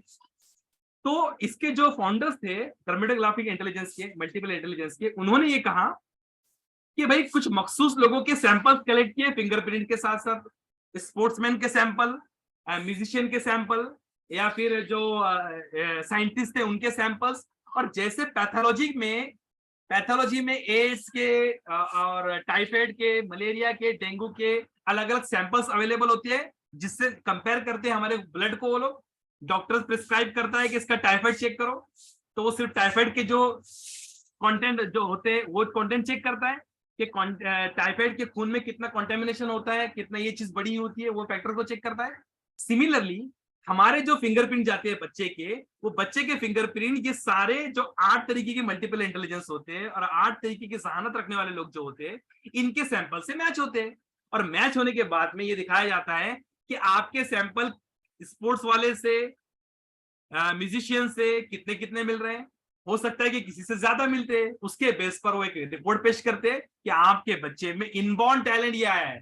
वो ये नहीं कह रहे कि बच्चा साइंटिस्ट बनेगा या स्पोर्ट्समैन बनेगा, वो कह रहे कि इसकी बेस्ड ऑन सैंपल्स ये रिपोर्ट्स में दिखाया गया है कि उसमें ये एक इनबॉर्न टैलेंट है। इनबॉर्न टैलेंट कैसा है? वो सैंपल को मैच करने के बाद में सॉफ्टवेयर ने ये एनालिसिस कर दिया। ये डर्मेटोग्राफिक मल्टीपल इंटेलिजेंस टेस्ट। अब उसके हिसाब से क्या करते हो, रिकमेंडेशन करते हैं स्पोर्ट्समैन बनाना है, और बच्चा 5 क्लास में आपके पास में आया, 5 इयर्स में आपके पास में आया, आपने डर्मेटोग्राफिक मल्टीपल इंटेलिजेंस टेस्ट का किया। उसके बाद में आपने क्या किया कि उसका इनबॉर्न टैलेंट स्पोर्ट्स दिखा रहा है, तो आपने उसको ट्रेनिंग रिकमेंड कर दी है। अब जाहिर सी बात है, बच्चा 16 सालों तक के एक ही चीज की ट्रेनिंग ज्यादा हासिल करेगा। हो सकता है कि वो ओपन स्कूलिंग से होम स्कूलिंग कर ले और मैक्सिमम टाइम स्पोर्ट्स में लगाए, अब एक ही चीज के ऊपर वो ज्यादा काम करेगा तो उसका इनबॉर्न टैलेंट अगर हो या ना हो तब भी वो डेवलप हो जाएंगे। क्योंकि किसी भी एक स्किल को सीखने के लिए 10,000 घंटों का एक रूल है। एक किताब है 10,000 आवर्स। अगर हम किसी एक खास पैशन को, किसी एक खास ट्रेड को अपनी जिंदगी के 10,000 घंटे देते हैं मुशक्कत के साथ में, पैशन के साथ में, तो हम उस फील्ड के वर्ल्ड क्लास हो जाते हैं। तो जाहिर सी बात है वो बच्चा सचिन के जैसा, विराट के जैसा बन जाएगा। सिमिलरली डर्मेटिक लाफिंग मल्टीपल इंटेलिजेंस का इस तरीके से कॉन्सेप्ट उस दिन सर ने सरसरी बताया था, तो मैंने सोचा कि उसको मैं डिस्क्रिप्टिव बता दूं। खैर वो कितना सही है कितना गलत है ये अलग अलग करियर काउंसलर का या अलग अलग साइंटिस्ट का, साइकोलॉजिस्ट का अलग अलग रुझान हो सकता है।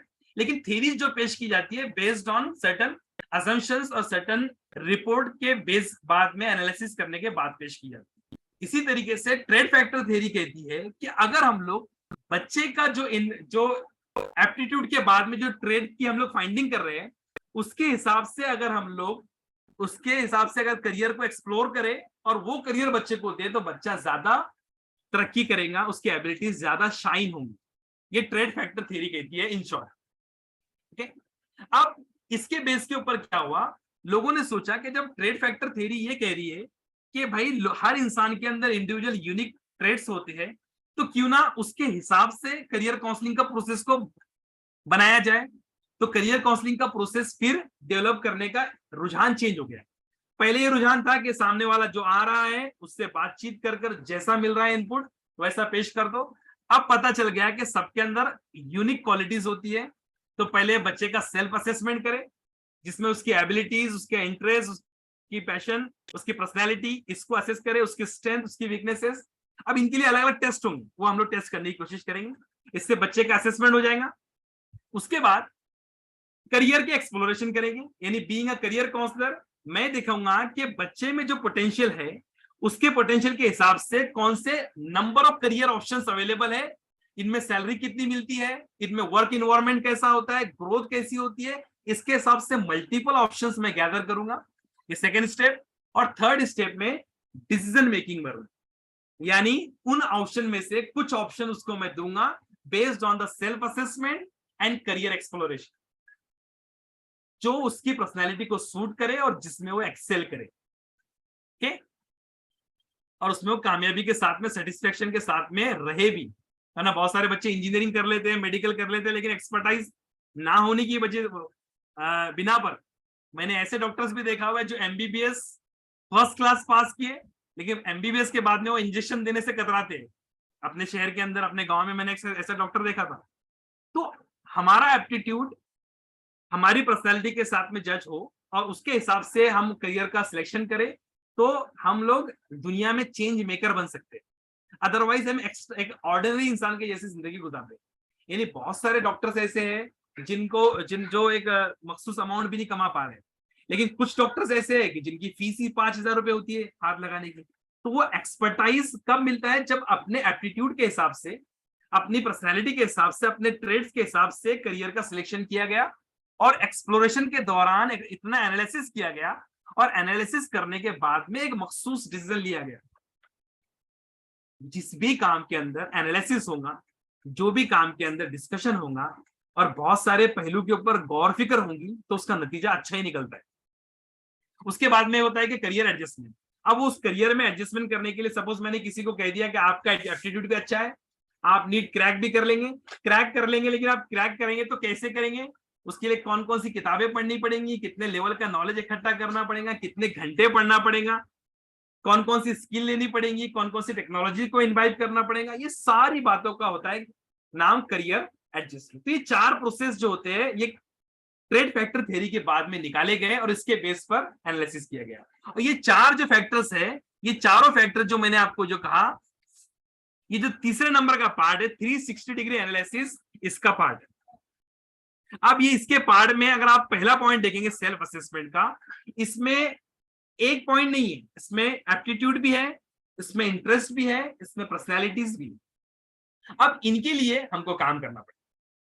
अब दुनिया के अंदर हो सकता है कि 100 थ्योरीज हो, हम लोग कुछ थ्योरीज को पढ़ेंगे और वो थ्योरीज को किस तरीके से इस्तेमाल करना है और इस्तेमाल करके हम लोग करेंगे।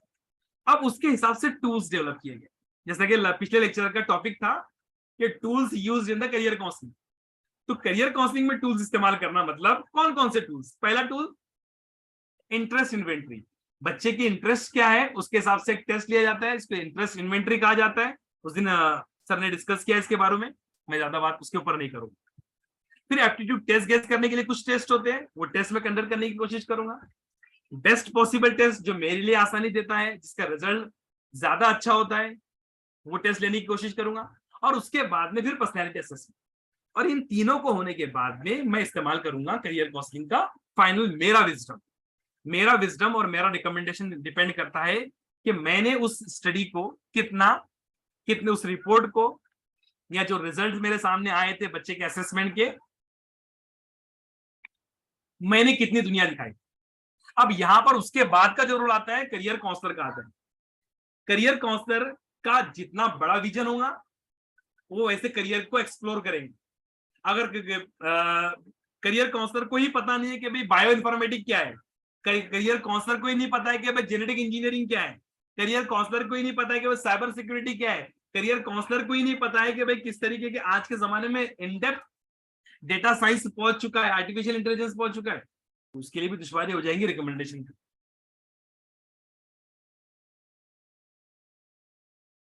अब कुछ बातें मैं आपके सामने करूंगा कि भाई करियर डेवलपमेंट के लिए कौन कौन सी थेरीज जिम्मेदार है किसी इंसान का करियर बनाना और या किसी इंसान के करियर को बर्बाद करना, या किसी इंसान को बेहतरीन डिसीजन लेना या बेहतरीन डिसीजन से रोक देना। वो कौन से फैक्टर्स है? उसमें से पहली थेरी है सोशियोलॉजिकल थेरीज। सोशियोलॉजिकल थेरीज ये बोलती है कि सोशल फैक्टर्स जो होते हैं, सोशल एस्पेक्ट्स जो होते हैं, इसमें सोशलाइजेशन थेरी सबसे बड़ा एक पैरामीटर है कि कैसे हमारी सोशल लाइफ या हमारी सोसाइटी हमारे बिलीफ, हमारे वैल्यूज को डेवलप करती है। अब ये वैल्यूज निगेटिव भी हो सकते हैं, पॉजिटिव भी हो सकते हैं।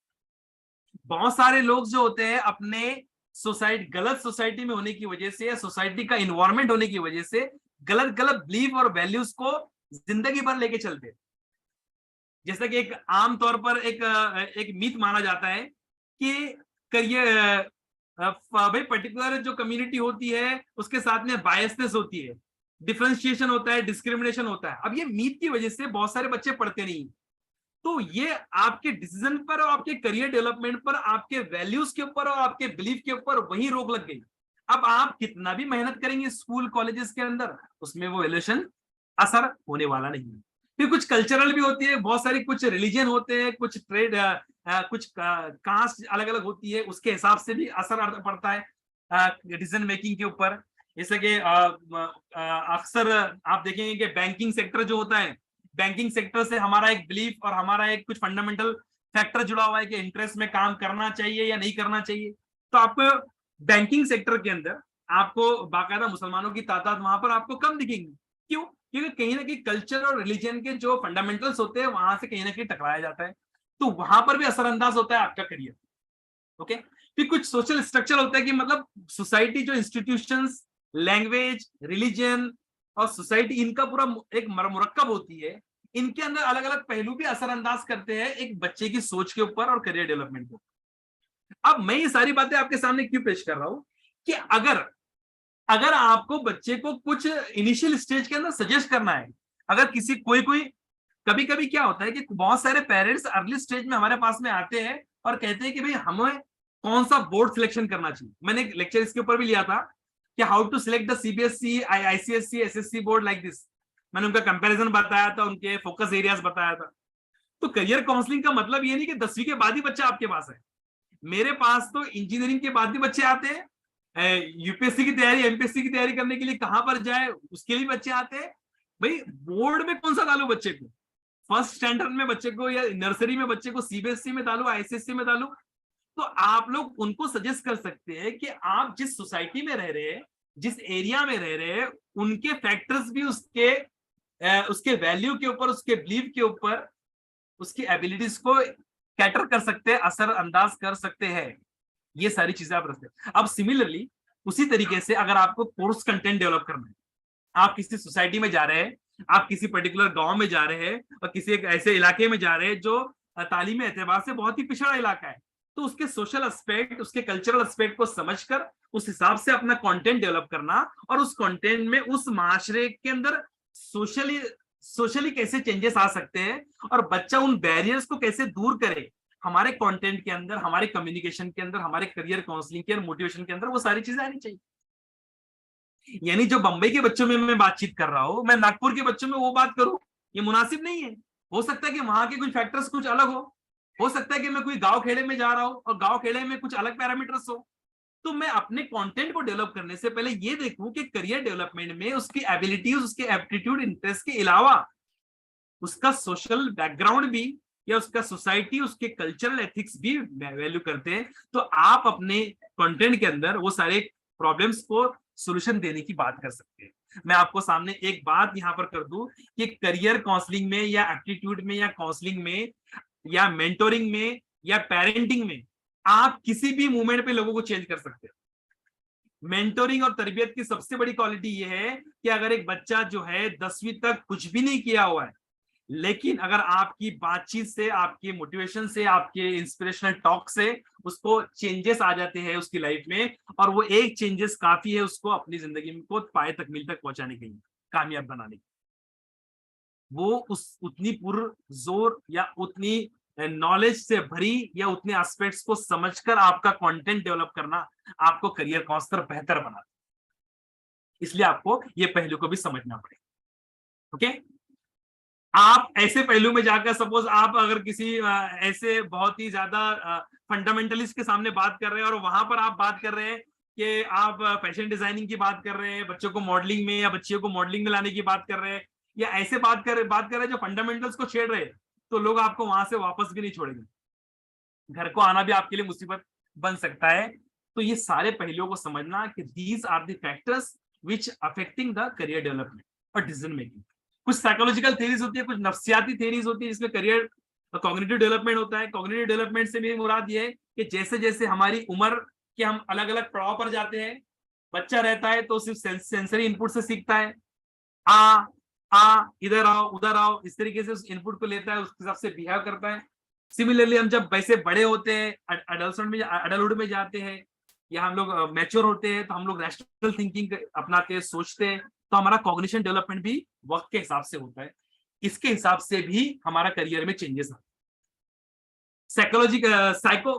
साइको सोशल सोसाइटी डेवलपमेंट भी होता है। ये मैं इसलिए यहाँ पर बताया आपको कि this theory proposes that an individual pass through a series of stages in which they must resolve the psychosocial conflicts such as trust, mistrust, autonomy versus shame, shame versus doubt, intimacy versus isolation. Like मतलब जब मैं parenting के लिए बात करता हूँ, तो psycho social जो थ्योरी है, इसको एक्चुअली में सिगमंड फ्राइड ने पेश किया था। ये फ्राइड ये कहता है कि जैसे जैसे हम लोग सोसाइटी के अंदर बढ़ते हैं, सिगमंड फ्राइड ने एक अलग थ्योरी है, इसको एरिक्सन ने पेश किया था। एरिक्सन ये कहता है कि जैसे जैसे बच्चा सोसाइटी के अंदर जाता है, सोशल जो एस्पेक्ट उसके साथ में होता है, यानी माँ अगर बच्चे को दूध देर से पिला रही है, जल्दी पिला रही है, तो वही बच्चे में एक साइकोलॉजिकल ट्रेट डेवलप हो जाता है, ट्रस्ट या मिसट्रस्ट। अगर बच्चा ज्यादा रो रहा है और माँ कह रही है कि इसको तो यही काम है, तो बच्चे में ट्रस्ट या मिसट्रस्ट का एटीट्यूड डेवलप हो जाता है। यानी बच्चा ये सोचता है कि दुनिया जो है भरोसे के लायक है, या दुनिया भरोसे के लायक नहीं है। माँ बहुत ज्यादा केयर कर रही है तो दुनिया भरोसे के लायक है, क्योंकि दुनिया ही उसके लिए माँ है। सिमिलरली और बच्चा बड़ा होता है तो उसके अंदर एटोनॉमी और शेम का एस्पेक्ट आता है, यानी काम करना चाहिए या नहीं करना चाहिए। फिर उसके साथ में जो बातें होती है उसमें उसके डाउट आता है, शेम आता है। इस तरीके से पूरा एक पूरा चार्ट होता है कि बच्चे की पैदाइश से लेकर बच्चे की मरे तक उसके अंदर अलग अलग पहलू के ऊपर अलग अलग साइकोलॉजिकल एस्पेक्ट उसकी जिंदगी में आते रहते हैं, और उससे वो सीखता रहता है सोसाइटी से, और उसके ऊपर उसका एक माइंडसेट बन जाता है, और माइंडसेट के हिसाब से फिर वो काम।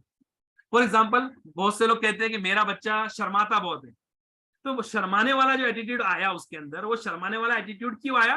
क्योंकि हमने उसके अंदर ऑटोनॉमी नहीं दी। शर्म हमारे कुछ बातचीत के जरिए या हमारे जो ऐसे इंसिडेंट्स के जरिए ऐसी चीजें उसके साथ में हो गई जो नहीं होना चाहिए। उसके अंदर अपने अपने डाउट हो गया, या ये इसलिए पेरेंटिंग का जब हम लोग कंटेंट डेवलप करें तो ये सारे पहलू को डेवलप करें कि पेरेंटिंग भी एक बहुत बड़ा इश्यू है जो करियर काउंसलर को या किसी भी स्पीकर को समझना बहुत जरूरी है। इसके ऊपर खैर मैं जब पेरेंटिंग के ऊपर बात करूंगा तो आपको ग्राफ के जरिए मैं समझाने की कोशिश करूंगा। इन शॉर्ट ये समझ लीजिए आप कि किस तरीके से आपका बिहेवियर बच्चे में साइकोलॉजिकल ट्रेट्स डेवलप करता है उम्र के अलग अलग मोड के ऊपर, 3 साल तक, 6 साल तक, 12 साल तक, 25 साल तक, 40 साल तक, 60 साल तक। इसमें ऐसा भी है कि एक इंसान अगर बहुत ज्यादा अल्लाह को राजी करने वाला बनता है, एक इंसान जो होता है वो डिस्पेयर के अंदर या अपनी जिंदगी को बर्बाद कर कर, कर जिंदगी गुजारता है। ठीक, तो एक पूरी तरीके का लाइफ साइकिल और रोड मैप बनता है अच्छी पेरेंटिंग और बुरी पेरेंटिंग का। लेकिन इसका मतलब ये नहीं कि अगर एक इंसान के अंदर 13 साल तक एक बुरी पेरेंटिंग हुई तो बाद में बदल नहीं सकता है। बदल सकता है, इंसान जिंदगी के हर मोमेंट के ऊपर तरबियत के जरिए चेंज हो सकता है। उसको चेंज होने के लिए सिर्फ एक लम्हा चाहिए। ओके, फिर पर्सनैलिटी थ्योरी है। पर्सनैलिटी डेवलपमेंट आपकी जैसी जैसी पर्सनैलिटी होती है, हर एक इंसान के अंदर यूनिक ट्रेट्स होते हैं, यूनिक क्वालिटीज होती है, यूनिक सोच होती है, उसके बेस पर उसकी पर्सनैलिटी ग्रो होती है अलग अलग इन्वायरमेंट के इंग्रेडिएंट के साथ। सोशियो कॉग्निटिव थ्योरी भी होती है कि ये थ्योरी ये कहती है कि जैसे जैसे लर्निंग होती है, ऑब्जर्वेशंस होते हैं और जैसे जैसे वो लोगों को देखता है उस हिसाब से अपने आप को मॉड्यूलेट करता है या उसकी मॉडलिंग होती है। फॉर एग्जांपल यहां पर मैं बोला दो चीजों को साथ में ले लूं, नरेटिव करियर काउंसलिंग और सोशियो कॉग्निटिव थ्योरी। यानी हम लोग किसी की सक्सेस स्टोरीज बच्चे के सामने पेश करते हैं तो हम करियर काउंसलिंग के जो उसके डिसीजन है उसको इन्फ्लुएंस कर सकते हैं।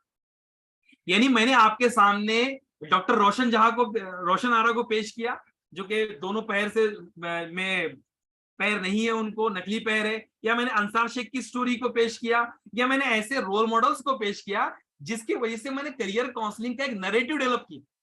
यानी जैसे आप लोग को जानना होगा कि बस आजकल न्यूज में जो होता है अलग नैरेटिव या नरेशन बनाया जाता है। न्यूज को किस तरीके से बनाकर एक परसेप्शन तैयार किया जाता है और वो परसेप्शन कम्युनिटी के अंदर इम्बाइब किया जा रहा है जिससे लोग किसी से मुतासिर हो रहे हैं और एक अलग मेंटेलिटी का साथ दे रहे हैं। सिमिलरली करियर काउंसलिंग के दौरान मैं जब कंटेंट को डेवलप करूंगा तो कंटेंट में अगर मैं किसी खास रोल मॉडल को पेश करूंगा, रोल मॉडल जो है वो असर करता है किसी इंसान की क्वालिटी को चेंज करने के लिए, किसी इंसान के करियर को मोड़ने के लिए, उसकी डिसीजन मेकिंग को चेंज करने के लिए।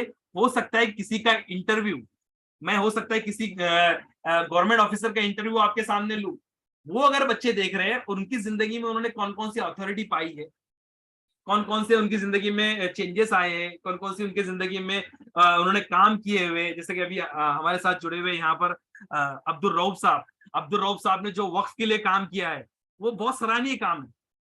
हर इंसान जो अगर किसी एक गवर्नमेंट जॉब में रह के सबसे बड़ा काम जो हो सकता है, जो एंटीले की प्रॉपर्टी है, जो मुकेश अंबानी जहाँ घर है, तो एक गवर्नमेंट जॉब में वक्फ को किस तरीके से प्रोटेक्ट किया जाएगा रूल्स में रहकर, तो एक बेहतरीन तरीके से अब्दुल रऊफ साहब जो कि अभी जुड़े हुए हमारे साथ में किस तरीके से काम किया। तो ऐसे इंस्पिरेशनल स्टोरीज अगर हम दिखाएंगे तो गवर्नमेंट जॉब सिर्फ एक मखसूस मुस्तकिल सैलरी मिल रही ये नहीं है, उसमें बहुत सारी चीजें भी कर सकते हैं। मैं अंसार शेख का किस्सा आपके सामने पेश करूं, मैं रोशन आरा का किस्सा आपके सामने पेश करूं, या मैं किसी बड़े मोटिवेशनल स्पीकर का किस्सा आपके सामने पेश करूं जिसने गरीबी से आपके सामने पेश किया, उसका सामने पेश करूं, या ऐसे बहुत सारे जो सोशल वर्कर्स है जो जिन्होंने काम किया, जैसे जो फिलैंथ्रोपिस्ट है उनके किस्से आपके सामने पेश करूं।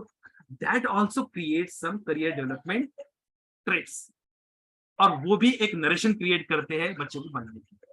तो ये सारे फैक्टर्स मैं आपके सामने बताने की इसलिए कोशिश किया कि जब भी हम लोग एक बेहतरीन करियर काउंसलिंग का सेशन डिजाइन करते वक्त अगर ये पहलू हमारे जहन में होते हैं तो हमारे लिए आसानी हो जाती है कि हम किस तरीके का कंटेंट डेवलप करें और किस तरीके से हमारा कंटेंट करियर डेवलप कर सकता है या बच्चे को बिगाड़ सकता है। आपका कंटेंट जिस तरीके से होगा उस तरीके से।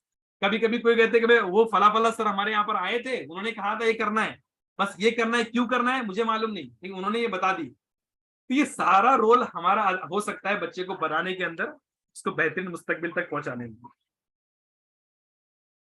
कॉग्निटिव डिसीजन मेकिंग मॉडल भी होता है जिसमें purpose individual makes decision based on the series of cognitive process. ये इससे मुराद मेरी है कि कभी कभी बच्चा जो है वो सोचकर भी अपना करियर बनाता है। मतलब कुछ प्रॉब्लम को ढूंढकर, कुछ इंफॉर्मेशन को गैदर कर कर बच्चा रिसर्च करता है, इनोवेशन में जाता है और उसके बारे में अपना करियर खुद भी डिसाइड कर सकता है। बेस ऐसे कुछ एक्सेप्शनल केसेस होते हैं जो बच्चे इस केस में भी सीख सकते हैं। ये सारे फैक्टर्स थे। अब हम लोग बात करेंगे कि कौन कौन से जो थेरीज होती है हमको पढ़ना है और हमको सीखना है इन डेप्थ, सरसरी तौर पर नहीं। ये होती है, ये होती है, ये होती नहीं। 5 लेक्चर लगो, 10 लेक्चर लगो, ये हमारी जिम्मेदारी है कि इस सेशन के अंदर हमने जिम्मेदारी ली है। तो एक एक सेशन के अंदर हम लोग इनवाइट करने की कोशिश करें कि एक एक सेशन के अंदर पर्टिकुलर थ्योरी को कैसे यूज भी किया जाता है, कैसे उसका असेसमेंट किया जाता है, कैसे उसको कंडक्ट किया जाता है। पर्टिकुलर टेस्ट में आपके सामने कहूँ तो मैं टेस्ट आपके सामने पिक्चर के जरिए पेश नहीं कर दूं, नो। 5 घंटे लगते, 10 घंटे लगते, बड़े से बड़े एक्सपर्ट को बुलाएंगे, कोशिश करेंगे समझने की, कोशिश करेंगे इन डेप्थ एनालिसिस करने की, then you will be called as a good career counsellor and effective career. तो कौन सी थ्योरी? अगर करियर की पर्सनैलिटी को आपको देखना है बच्चे की, तो कार्ल यंग की एक थ्योरी है। कार्ल यंग ये बताता है कि डिफरेंट टाइप्स के मतलब इंसानों के अंदर अलग अलग टाइप्स होते हैं। तो उसने कुछ थ्योरी पेश किया जिसको कहते हैं MBTI, Myers and Berg type indicator. यानी मैं आपको अगर यहां बताता चलूं कि दुनिया के अंदर जितने लोग हैं वो 16 तरीके के लोग होते हैं।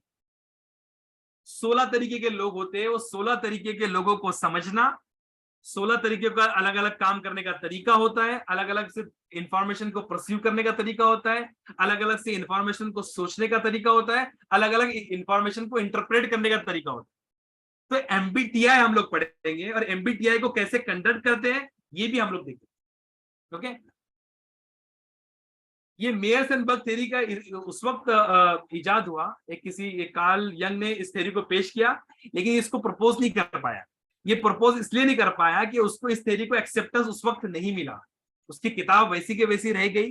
बाद में मेयर्स एंड ब्रिक, ये 2 माँ और बेटी ने इसको पढ़ा और लोगों के सामने लाने की कोशिश किया कि अगर हम लोग लोगों को समझ लेते हैं कि लोग किस टाइप का काम करते हैं, तो करियर के असेसमेंट के अंदर, अलग अलग करियर के हिसाब से काम देने में, या अलग अलग तरीके से पेरेंटिंग करने के अंदर, आपका बच्चा जो है हो सकता है कि वो अलग टाइप का हो, आपका बच्चे का टाइप कुछ और हो, आपका टाइप कुछ और हो, आपकी बीवी का टाइप कुछ और हो, आपका टाइप कुछ और हो। इसीलिए आपकी नहीं बनती है। आपकी बीवी के साथ में आपका झगड़ा होता है, क्यों होता है? कि हो सकता है कि आपकी बीवी जो है वो ENTJ हो सकता है कि आप जो है वो ISFT हो, what ever it may be. तो इस तरीके के कॉम्बिनेशन होते हैं, मैं बताऊंगा आपके क्या होते हैं, जिसके जरिए आप समझ सकते हैं कि मैं बता सकता हूं कि मैं मुजीब साहब की पर्सनैलिटी क्या है, मैं बता सकता हूं कि इम्तियाज साहब की पर्सनैलिटी क्या है, मैं बता सकता हूं कि राहुल सिंह की पर्सनैलिटी क्या है। इस तरीके से मैं उसको उस अल्फाबेट के जरिए बता सकता हूँ। लेकिन ये कब? जब हम लोग उसको अच्छी तरीके से पढ़ेंगे, समझेंगे, उसके मतलब को समझेंगे और इस तरीके से कुछ एग्जाम्पल्स को समझेंगे, इस तरीके से असेसमेंट किया। ये इसलिए जरूरी हो जाता है ताकि ताकि हम लोग बंदर से स्विमिंग कराने का काम ना करें, हम मछली से रेस करने वाला काम या फिर झाड़ पे चढ़ने वाला, पेड़ पे चढ़ने वाला काम ना कराएं। इसीलिए पर्सनैलिटी को समझना भी बहुत जरूरी हो जाता है। फिर एक टेम्परामेंट की थ्योरी होती है कि टेम्परामेंट या मतलब different types of 5 technology, 5 personalities होती है। ये किसी एक अलग साइंटिस्ट ने, साइकोलॉजिस्ट ने पेश किया, उसको हम लोग पढ़ेंगे कि किस तरीके से ओशिन करके, OCEAN, किस तरीके से ये 5 अलग अलग तरीके की पर्सनैलिटीज होती है और कैसे वो पर्सनैलिटी अलग अलग पहलू के ऊपर बिहेव करती है, और हमारी पर्सनैलिटी कौन सी है, हम उसको कैसे पहचाने और कैसे उसको ग्रो करें, कैसे उसके रेटिंग की जाती है, कैसे उसको स्कोरिंग की जाती है, हाई वाला क्या करता है, लो वाला क्या करता है, हम लोग देखने की कोशिश करें। और एक थ्योरी होती है 16 पर्सनैलिटी फैक्टर थ्योरी। ये कॉटेल करके एक साइकोलॉजिस्ट था जिसने 16 फैक्टर्स बताया। उसने बताया कि भाई पर्सनैलिटी को जज करने के 16 फैक्टर्स है। तो ये 3 अलग तरीके की पर्सनैलिटीज होती है। हम कोशिश करेंगे तीनों को पढ़ने, ताकि बच्चे की पर्सनैलिटी के लिए हम लोग तीनों टेस्ट को कंडक्ट करें। तीनों टेस्ट में से जो भी बेहतरीन रिजल्ट आता है उसको हम लोग हमारे साथ में रखें। तो मैंने आपको कहा था कि बच्चे की पर्सनैलिटी, बच्चे का करियर डिपेंड करता है उसकी पर्सनैलिटी के ऊपर। और पर्सनैलिटी के बाद में डिपेंड करता है उसके इंटरेस्ट के ऊपर और उसके एप्टीट्यूड के ऊपर। तो करियर की पर्सनैलिटी को जज करने के लिए 3 थ्योरीज को हम लोग पढ़ेंगे। उसके बाद में करियर उसके इंटरेस्ट को जज करने के लिए हम लोग हॉलैंड थ्योरी को देखेंगे। हॉलैंड थ्योरी कैसी होती है, हॉलैंड थ्योरी किस तरीके से काम करती है। उस दिन भी आपके सामने बताया था राइजेक करके, RAISEC, ये राइजेक किस तरीके से काम करता है। ठीक है, उसके अलग अलग हमारी पर्सनैलिटी कौन सी है, हम कैसे उसको जज करें, कैसे हम लोग उसको असेस करें, ये देखेंगे हम लोग। फिर एक पहलू आता है कि बच्चे की लर्निंग स्टाइल को समझना, यानी बच्चे को रिकमेंडेशन करना है कि वो कैसे पढ़े। सपोज मेरे पास कोई बच्चा आता है, जैसे कि अभी कभी कभी ग्रुप में मेरे से पूछते हैं लोग कि भाई अगर आपको सेल्फ हेल्प पढ़ना है या मोटिवेशन पढ़ना है या मोटिवेशन सीखना है तो आप कौन से वीडियोस को देखें। तो जब आप रिकमेंड करते हैं किसी को किताबें पढ़ने के ताल्लुक से या किसी चीज के ताल्लुक से, तो आपको समझना चाहिए कि बच्चे का लर्निंग स्टाइल क्या है। वो ऑडिटरी लर्नर है, विजुअल लर्नर है या कैनेस्थेटिक लर्नर है। तो इस तरीके से फ्लेमिंग की थ्योरी होती है जिसको वैक थ्योरी या वर्क थ्योरी कहते हैं हम लोग, वो देखेंगे हम लोग, जिससे हमको पता चल जाएगा बच्चे का लर्निंग स्टाइल क्या है, यानी हम उसको प्रिफर्ड वे क्या है, वो कौन से तरीके से प्रिफर्ड करता है सीखना। देखो, आपको मैं दिखाकर भी सिखा सकता हूं, आपको मैं लिखाकर भी सिखा सकता हूं, आपको मैं सुनाकर भी सिखा सकता हूं, या आपको मैं महसूस करा के भी सिखा सकता हूं। फील कीजिए। मोटिवेशनल स्पीकर क्या करते हैं, मोटिवेशनल स्पीकर चिल्लाकर कहते हैं बेटियों आप गुनाहों की तरफ मत जाओ, आप जब घर से निकलती हो आपके माँ बाप की उम्मीदें आपके सामने निकलती है, आप अपने माँ बाप को दुख मत दो, आपको अल्लाह को मुंह भी दिखाना है, आप ऐसा मत कीजिए, आप अपनी इज्जत का ख्याल रखिए, आप जब बाहर जाए तो कैसे लोगों से मिले। अब ये इससे एक स्पीकर क्या कर रहा है, स्पीकर ये इसमें फीलिंग्स डालने की कोशिश कर रहे हैं। आपकी माँ की तकलीफ आपको नहीं दिखती, आपके बाप की तकलीफ आपको नहीं दिखती, आपका बाप कितनी मोहब्बत से आपके लिए काम करता है, धूप में काम करता है, आपके लिए पैसे लाता है, जिससे क्या जनरेट हुआ, फीलिंग्स। अब वो फीलिंग्स से उसके चेंजेस आते हैं कुछ लोगों को। अब कुछ लोगों को फर्क भी नहीं पड़ता है, ऐसा बोलते रहता है भाई, तेरे से बहुत आए, तेरे से बहुत है। बहुत से लोगों को मोटिवेशन का असर ही नहीं होता। बहुत से इंटेलेक्चुअल ऐसे रहते हैं जो मानते हैं कि मोटिवेशन की जरूरत क्या है, नहीं हमको जरूरत नहीं है। तो कुछ लोग ऐसे होते हैं जिनको फर्क पड़ता है, जिनको फीलिंग्स असरअंदाज करती है, जिनके इमोशंस एस्पिरेशंस के लिए काम करते हैं, जो जज्बाती होते हैं, जिनको जज्बाती डोज जज्बाती इंजेक्शन देना जरूरी हो जाता है, तो उनके लिए क्या रिकमेंड करेंगे आप। तो उनको समझना कि वो फीलिंग से समझ सीखता जाता है, या वो पिक्चर देख कर सीखता है, वीडियो देखकर सीखता है, या वो ऑडियो सीखता है। टीचर लोग जानते होंगे इस तरीके को, वो अपने पैटर्न के अंदर इस्तेमाल करते हैं। सिमिलर इसकी इन डेप्थ एनालिसिस हम लोग करेंगे। अब जो फोर्थ फैक्टर होता है बच्चे को जज करने के लिए, वो होता है उसका स्किल एंड एप्टीट्यूड। उसका एप्टीट्यूड को कैसे मेजर करेंगे हम लोग। एप्टीट्यूड को मेजर करना के लिए उस दिन सर ने भी कहा था, एक टेस्ट होता है हार्वर्ड गार्डनर थ्योरी, ये बताता है मल्टीपल इंटेलिजेंस इंसानों में बेशुमार, बेशुमार नहीं मैं कहूंगा उसको, बेशुमार वर्ड गलत इस्तेमाल किया मैं, 8 तरीके की खुसूसियात होती है, 8 तरीके के टैलेंट होते हैं, 8 तरीके के लोग दुनिया में होते हैं, जिसको इन शॉर्ट कहेंगे आप लोग। नेचरिस्टिक होता है कोई, लॉजिकल होता है कोई, मैथमेटिक्स में अच्छा है, अल्तमश सर मैथमेटिशियन है तो मैथमेटिक्स में अच्छे है तो उनका लॉजिकल पावर ज्यादा चलता है। कुछ लोग खेलने में अच्छे हैं तो कैनेस्थेटिक होते हैं, कुछ लोग सिंगिंग में अच्छे होते हैं तो म्यूजिकल होते हैं, कुछ लोग नेचरलिस्टिक होते हैं जिनको नेचर के अंदर खूबियां दिखती है, जो नेचर के ऊपर गौर फिक्र करते हैं और फिर वो नेचर के अंदर रिसर्च भी करते हैं, फोटोग्राफर बनते हैं। कुछ लोग होते हैं कि हो सकता है कि एक्सट्रोवर्ट होते हैं जो बोलना अच्छा पसंद करते हैं, वो स्पीकर बन सकते हैं। कुछ लोग आते हैं वो इंट्रोवर्ट होते हैं, हो सकता है कि वो सोचना अच्छा पसंद है। तो इस तरीके के 8 तरीके की पर्सनैलिटीज होती है, 8 तरीके के टैलेंट होते हैं, उनको पहचानना, उसके लिए हार्वर्ड गार्डनर की एक थ्योरी है मल्टीपल इंटेलिजेंस थ्योरी, हम लोग वो पढ़ेंगे। उसके बाद में डिफरेंशियल एप्टीट्यूड टेस्ट, जिसको DAT कहते हैं, या फिर इसी को दूसरा नाम देता है David's battery of differential abilities. एक साइकोमेट्रिक टेस्ट होता है जिसमें कहीं ना कहीं आपकी मैकेनिकल एक्टिविटीज, आपका विजुअल एक्टिविटीज, विजुअल टैलेंट आपके अंदर कितना है, आपके अंदर मैथमेटिकल या आप ग्राफिकल तो कितना, किस तरीके से देखते हैं, किस तरीके से आप जज करते हैं, ये सारी बातों का एक क्वेश्चनर होता है। और एक DBDA करके एक टेस्ट रिकॉग्नाइज होता है जो मार्केट में चलता है, उसके ऊपर बात होती है, ये करेंगे हम लोग। इसको ही कहते हैं हम लोग एप्टीट्यूड टेस्ट। तो सोसाइटी में जनरली क्या होता है कि एप्टीट्यूड टेस्ट लिया जाता है और उसके ऊपर कंक्लूजन किया जाता है। एप्टीट्यूड एक इंसान को करियर गाइडेंस के लिए मुफीद है, लेकिन सिर्फ एप्टीट्यूड है ऐसा नहीं कह सकते हम लोग। दूसरे पहलू भी है, पर्सनैलिटी भी है, उसका इंटरेस्ट भी है, उसका लर्निंग स्टाइल भी है। और लास्ट होता है इमोशनल क्वेश्चन, इसको इमोशनल इंटेलिजेंस कहते हैं हम लोग, जिसको गोल्डमैन ने एक थ्योरी पेश किया, गोल्डमैन्स 5 एलिमेंट थ्योरी। ये सारी बातें हम लोग एक एक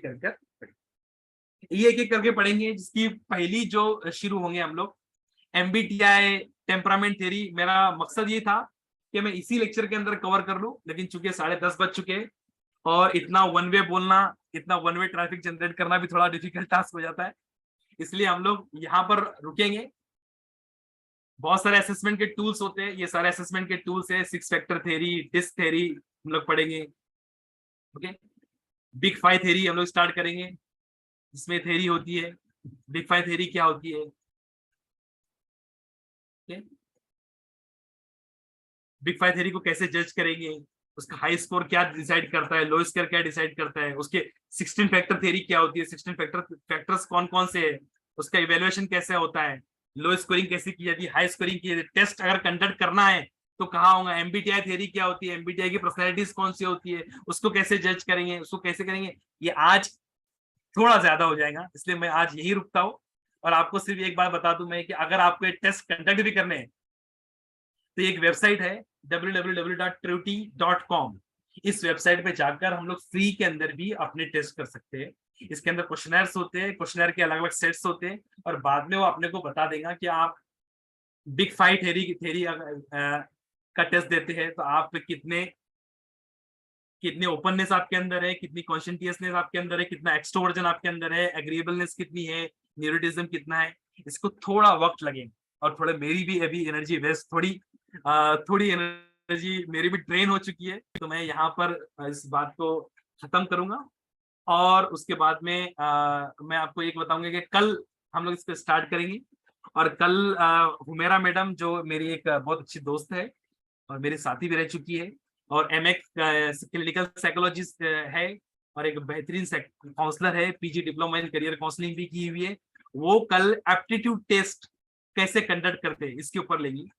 और वो टेस्ट चूंकि सब लोगों के लिए नहीं कर सकते, इसलिए उस टेस्ट को हमने सबके लिए फ्री नहीं रखा हुआ है। अगर बाहर वाले लोग भी उसके अंदर आना चाहते हैं तो दे कैन कम, लेकिन उसकी एक रजिस्ट्रेशन फीस है, बिकॉज प्रोफेशनल को बुलाने के लिए भी हमको कुछ अरेंजमेंट करना होता है। हमारे लिए बहुत ही इंपॉर्टेंट होता है कि कल वो एप्टीट्यूड साइकोलॉजिकल थ्योरी भी पेश करेगी और एप्टीट्यूड टेस्ट को किस तरीके से कंडक्ट किया जाए, वो सारी बातें आपके सामने पेश करेंगी। और उसके बाद में फिर नेक्स्ट लेक्चर के अंदर मैं आपके सामने बिग 5 थ्योरी, फिर उसके बाद में 6 फैक्टर थ्योरी, उसका असेसमेंट, उसका डिस्क्रिप्शन, फिर एमबीटीआई थ्योरी, बहुत कंटेंट अभी बाकी है, वो आज के आधे घंटे में नहीं होने वाला, इसलिए मैं यहाँ पर इस को खत्म करता हूँ। इस तरीके से हम लोग काम करेंगे। किसी के सवालात है तो हम सवालात का सेशन लेते हैं और यहाँ पर इस सेशन को एंड करते हैं। सेशन को एंड करना मतलब मेरे तरफ से सेशन को एंड करना। अभी अगर किसी के कोई सवाल है तो हम इसको ओपन करते हैं। अस्सलाम वालेकुम। वालेकुम अस्सलाम। That's a good session. Alhamdulillah, mashallah. It is recorded. Yes sir. Yes sir. I will Okay. share the link on YouTube. On YouTube, हाँ? हाँ, YouTube पे क्या, YouTube होस्टिंग का एक आसान तरीका है, तो मैं क्या करता हूँ, इसको रिकॉर्ड करने के बाद मैं अपने चैनल पे अपलोड कर देता हूँ, उसकी लिंक मैं शेयर कर सकता हूँ, आप देख सकते हैं। Now a suggestion कि ये जो आप पीपीटी अभी शेयर कर रहे थे उसमें आपने जो ब्लैक स्क्रीन पर व्हाइट शेयर किया है, अगर आप इसको लाइट स्क्रीन पर करें, मतलब बैकग्राउंड लाइट रखें और डिफरेंट कलर्स में डिफरेंट टॉपिक रहें तो थोड़ा सा विजिबल रहेगा। जी जी जी, कोशिश करूंगा। शुक्रिया सर। मुझे ऐसा लगता है, मुझे सबसे बेस्ट कॉम्बिनेशन ये ब्लैक के ऊपर व्हाइट लगता है, इसलिए क्योंकि वो लाइटली बिल्कुल उभर के आता है सामने, इसलिए ना। जी जी, मैं बहुत सारे अलग अलग कॉम्बिनेशन इस्तेमाल किया, लेकिन आपने मैंने कंक्लूड ये किया कि भाई मुझको ऐसा लगता है, लेकिन जरूरी नहीं कि भाई आपको जो अच्छा लगता है वो सबको अच्छा लगे। मैं कोशिश करूंगा। नासिर साहब बहुत बहुत शुक्रिया।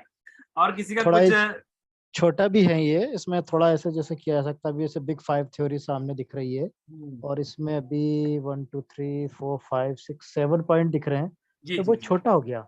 जी इसमें जैसे 3 पॉइंट एक स्लाइड पे रहे तो थोड़ा बड़ा रहेगा, जी जी जी जी तो दिखने में भी आसानी रहेगी, और हर पॉइंट थोड़ा सा अलग अलग कलर में रहेगा तो थोड़ा अच्छा जी लगेगा। जी जी जी। इट्स नहीं माय कोई सजेशन एंड नहीं नहीं, very good, up to you. Your suggestion is always welcome sir, and we are very thankful कि आप अटेंड किए।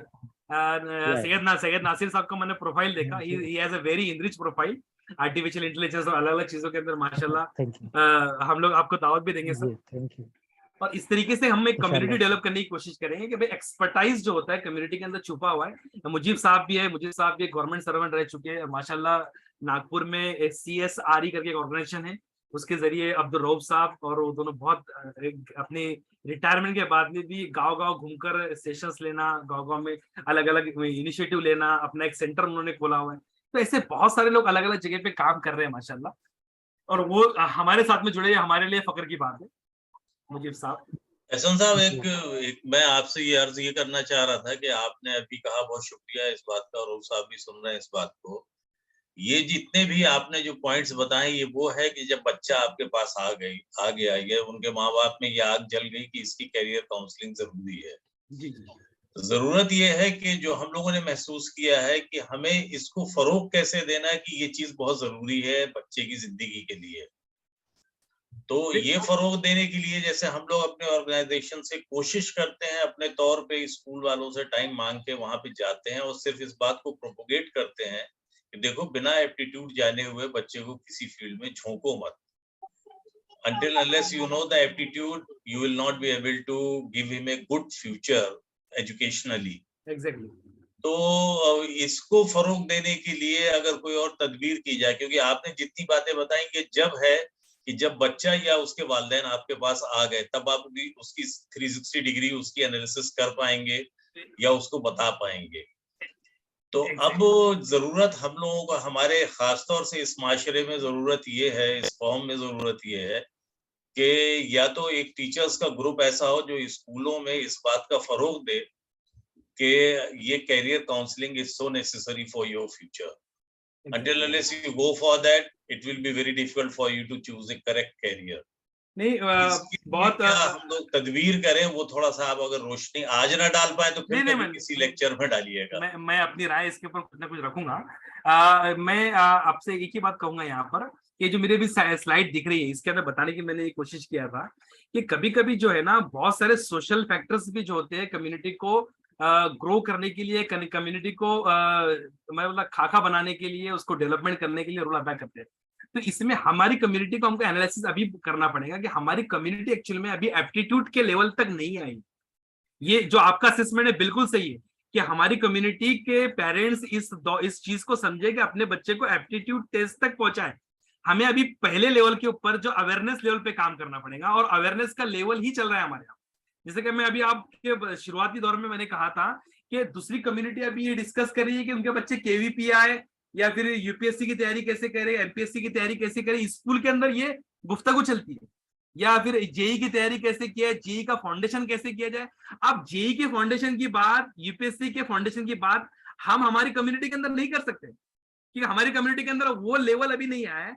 हमारा पर जो पहला लेवल है उसमें जो सबसे बड़ा रोल जो है ना, वो सोशल वर्कर्स का या फिर स्कूल के इंतजामिया का है। सोशल वर्कर और इंतजामिया ये सबसे बड़ा रोल ये अदा कर सकते हैं कि पहले सिर्फ अवेयरनेस ही क्रिएट हो जाए, यानी तालीम के ऊपर गुफ्तगू इतनी आम हो जाए कि इतनी आम के बाद में लोगों को खास के बारे में सोचने के ऊपर मजबूर हो जाए कि लोग डिफरेंशिएशन करना शुरू कर दे और फ्यूचर के एस्पेक्ट के बारे में उनके दिमाग एक्चुअल में खुले। मैं आपको एग्जाम्पल के तौर पे बताऊं कि इनिशियली आप लोगों के जमाने के अंदर गवर्नमेंट जॉब होता है जो सबसे बड़ा सरमाया माना जाता था। अगर कोई गवर्नमेंट आपके दौर के सबसे इंटेलेक्चुअल लोग जो गवर्नमेंट जॉब में गए, क्यों? क्योंकि गवर्नमेंट जॉब सबसे हायर इंटेलेक्चुअल लोगों के लिए रिजर्व थी। यानी अगर गवर्नमेंट की जॉब को इस तरीके से प्रमोट किया जाता था कि गवर्नमेंट जॉब में रहकर भी आपका कल्याण हो सकता है, राइट? तो वो चीजों के लिए क्या था कि गवर्नमेंट जॉब के ताल्लुक से अवेयरनेस या फिर टीचर की जॉब के ताल्लुक से, अब गवर्नमेंट जॉब में भी सबसे करीबी जो जॉब होती थी वो टीचर की जॉब होती थी, क्योंकि हर स्कूल के, हर गांव में एक स्कूल हुआ करता था, हर गांव में प्राइमरी स्कूल है, नर्सरी स्कूल है, जूनियर कॉलेज है। तो टीचिंग के ताल्लुक से अवेयरनेस क्रिएट किया गया। तो आप देखेंगे कि खासतौर पर हमारे जो विदर्भ के जो इलाके होंगे, या खानदेश का जो इलाका है, आप हर गांव में देखेंगे, हर तालुका प्लेस में आपको डीएड कॉलेज और बीएड कॉलेज मिलेंगे। डीएड कॉलेज और बीएड कॉलेज मिलने की बुनियादी वजह यह है कि उसका आउटकम उनको दिखा। जब उनका आउटकम उनको दिखा कि भाई डीएड करने के बाद में फटाक से जॉब लग जाती है और आप जिला परिषद में नौकरी ले लेते हैं, आप बीएड कर लेते हैं तो आपको गवर्नमेंट सर्वेंट आप बन जाते हैं आसानी से। तो ये जो दिखे उनको, तो बीएड कॉलेज खुले। उस वक्त में इंजीनियरिंग कॉलेज इसलिए नहीं खुले कि एग्जाम्पल्स नहीं थे। मेरे कहने का मतलब यह है कि सोशल और तालीमी जो इंतजामिया होता है, आपके जैसे सोशल वर्कर ये होते हैं, ये डिफरेंट प्रोग्राम्स की तादाद को बढ़ाए। जितनी फ्रीक्वेंसी बढ़ेंगी और इंटरनल लेवल पे प्रोग्राम, हमारे यहाँ पर क्या हो रहा है, हमारे यहाँ पर पेरेंट्स के लिए प्रोग्राम नहीं हो रहे। अफसोस के साथ पर प्रोग्राम्स होते हैं स्कूल्स के अंदर, सिर्फ बच्चों के सामने हम लोग प्रोग्राम जाते हैं और देकर आ जाते हैं। मेरा कहने का मतलब यह है कि जितनी कोशिश हम लोग स्कूल के अंदर बच्चों के ऊपर या टीचर के ऊपर कर रहे हैं, उसके साथ साथ उतनी फ्रीक्वेंसी के साथ में उतने ही प्रोग्राम्स अगर हम लोग पेरेंट के साथ में अलग अलग एरिया में लिए और पेरेंट को एजुकेट कराए, पहले सिर्फ अलग अलग करियर के ऑप्शंस के ताल्लुक से या करियर सिंपल लैंग्वेज में अलग अलग सक्सेस स्टोरीज दिखाकर कि मेरा बच्चा भी ये बन सकता है, मेरा बच्चे के ताल्लुक से मैं बड़ा सोच सकता हूँ, मेरा बच्चा भी यूपीएससी क्रैक कर सकता है, मेरा बच्चा भी आईआईटी कर सकता है। उनके बिलीफ और उनके जो विजन है उसको ब्रॉडन करे, उनके नेगेटिव बिलीफ को निकालने की कोशिश करे, तो हमारे यहाँ पर काम हो सकता है। हमारे यहाँ पर थोड़ी जल्दबाजी कभी कभी क्या होती है कि पेरेंटिंग पे जब भी बात होती है तो उसके अंदर थोड़े रिलीजियस एस्पेक्ट ज्यादा बढ़ जाते हैं। मेरा ऐसा पर्सनल उसके अंदर मानना है कि रिलीजियस एस्पेक्ट तो हमारा फंडामेंटल है, वो तो कभी छेड़ना नहीं चाहिए, उसको छोड़ना नहीं चाहिए। लेकिन उसके साथ साथ हमारे पर में पैसा कमाने के ताल्लुक से, दुनिया के ताल्लुक से अवेयरनेस हमारे पेरेंट्स के अंदर, हमारे टीचर तबके के अंदर, हमारे मैनेजमेंट तबके के अंदर, सोशल तबके के अंदर पहले ज्यादा लेवल पर आए, तो उसके बाद में हम लोग उम्मीद कर सकते हैं कि हमारे लोग फिर आगे के बारे में सोचें। मैं मानता हूँ ये हाइपोथेटिकल है, आज ये सोचना कि बच्चे एप्टीट्यूड टेस्ट करा ले, ये पॉसिबल नहीं है। लेकिन हमारे यहाँ पर करियर काउंसलर जुड़े हुए, एटलीस्ट उनको तो पता हो, उनके पास में सिर्फ 2 लोग आए चलेगा, लेकिन अगर हमको इस लेवल से जाना पड़ेगा तब जाके हम लोग आगे के बारे में सोच सकते हैं। फिर हमारे बच्चे आर्टिफिशियल इंटेलिजेंस के बारे में गुफ्तगू करेंगे। कोशिश यहाँ नागपुर में रऊफ शेख साहब हम लोगों के लीडर हैं, प्रेसिडेंट भी हैं, एक कोशिश की थी कि मस्जिद जोड़ो स्कीम, क्योंकि आइमा हजरात जो हैं वो उनकी बातें लोग बड़ी तेजी से सुन लेते हैं, तो उन तक अपनी बात पहुंचाई गई और ये कहा गया कि आप अपने जुमे खुतबे में या इस तरह की बातें फैलाएं कि ये बहुत जरूरी चीज है और कम से कम हमारे सेंटर तक आए जहाँ पे लोग बैठे रहते हैं बताने के लिए। बिल्कुल बिल्कुल, क्योंकि एहसन साहब, इल्म हासिल करना एक चीज है और इल्म जब हासिल हो जाता है तो वो तड़प पैदा हो जाती है कि हम डाउनलोड कहाँ करें इसको, और अगर आपको ऑडियंस नहीं मिलता ना, तब वो जो बेचैनी और परेशानी है वो अल्लाह उससे सबको बचाए।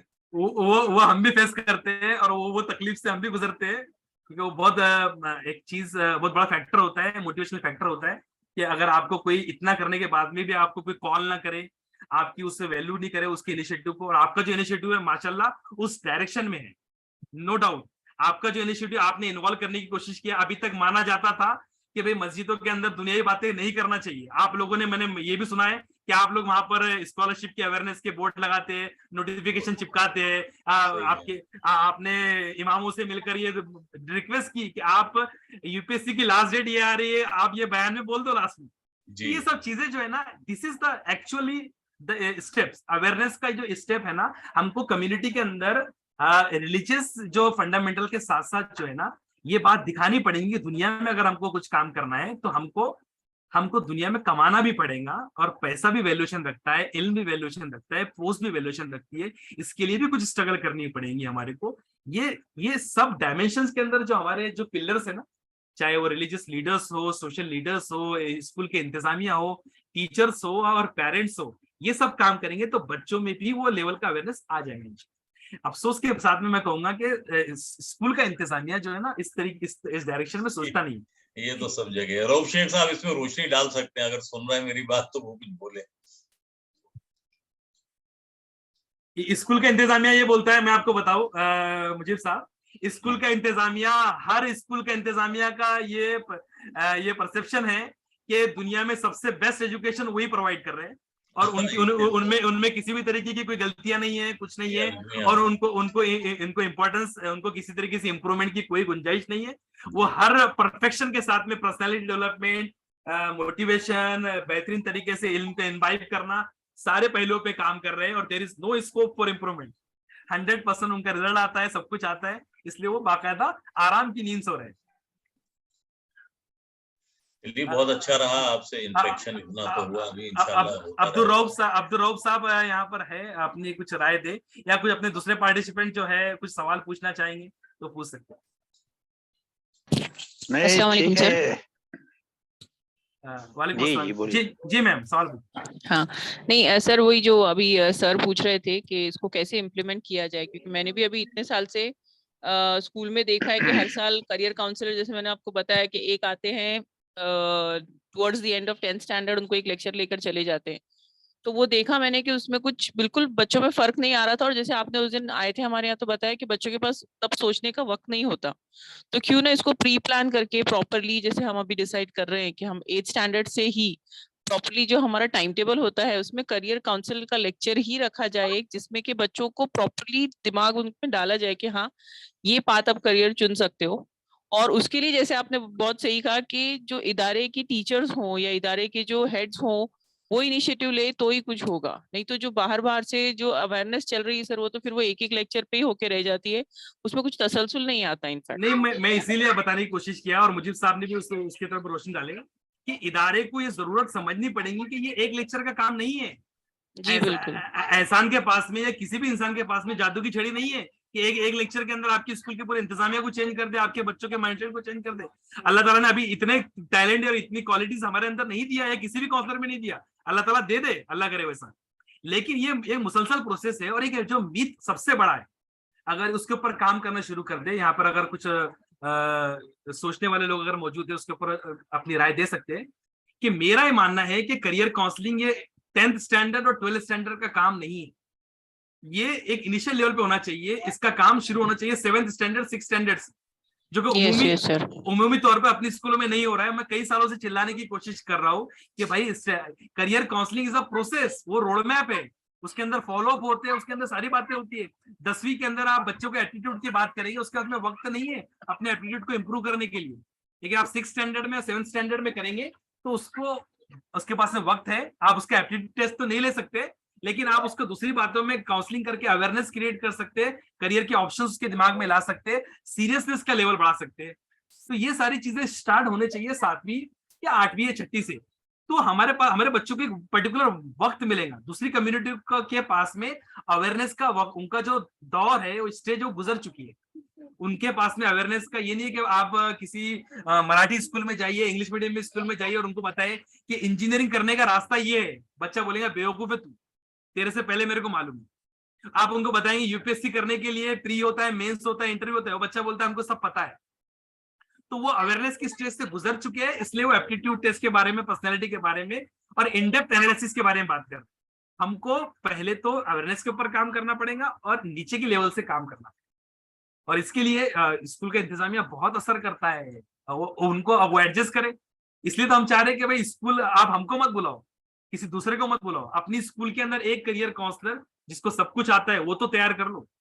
वरना आप सिर्फ अपना छाती पीटने में शुरू रह जाएंगे कि हमारे पास सब कुछ है। सब कुछ है तो फिर रिजल्ट क्यों नहीं आ रहा है? Why we are not getting the result?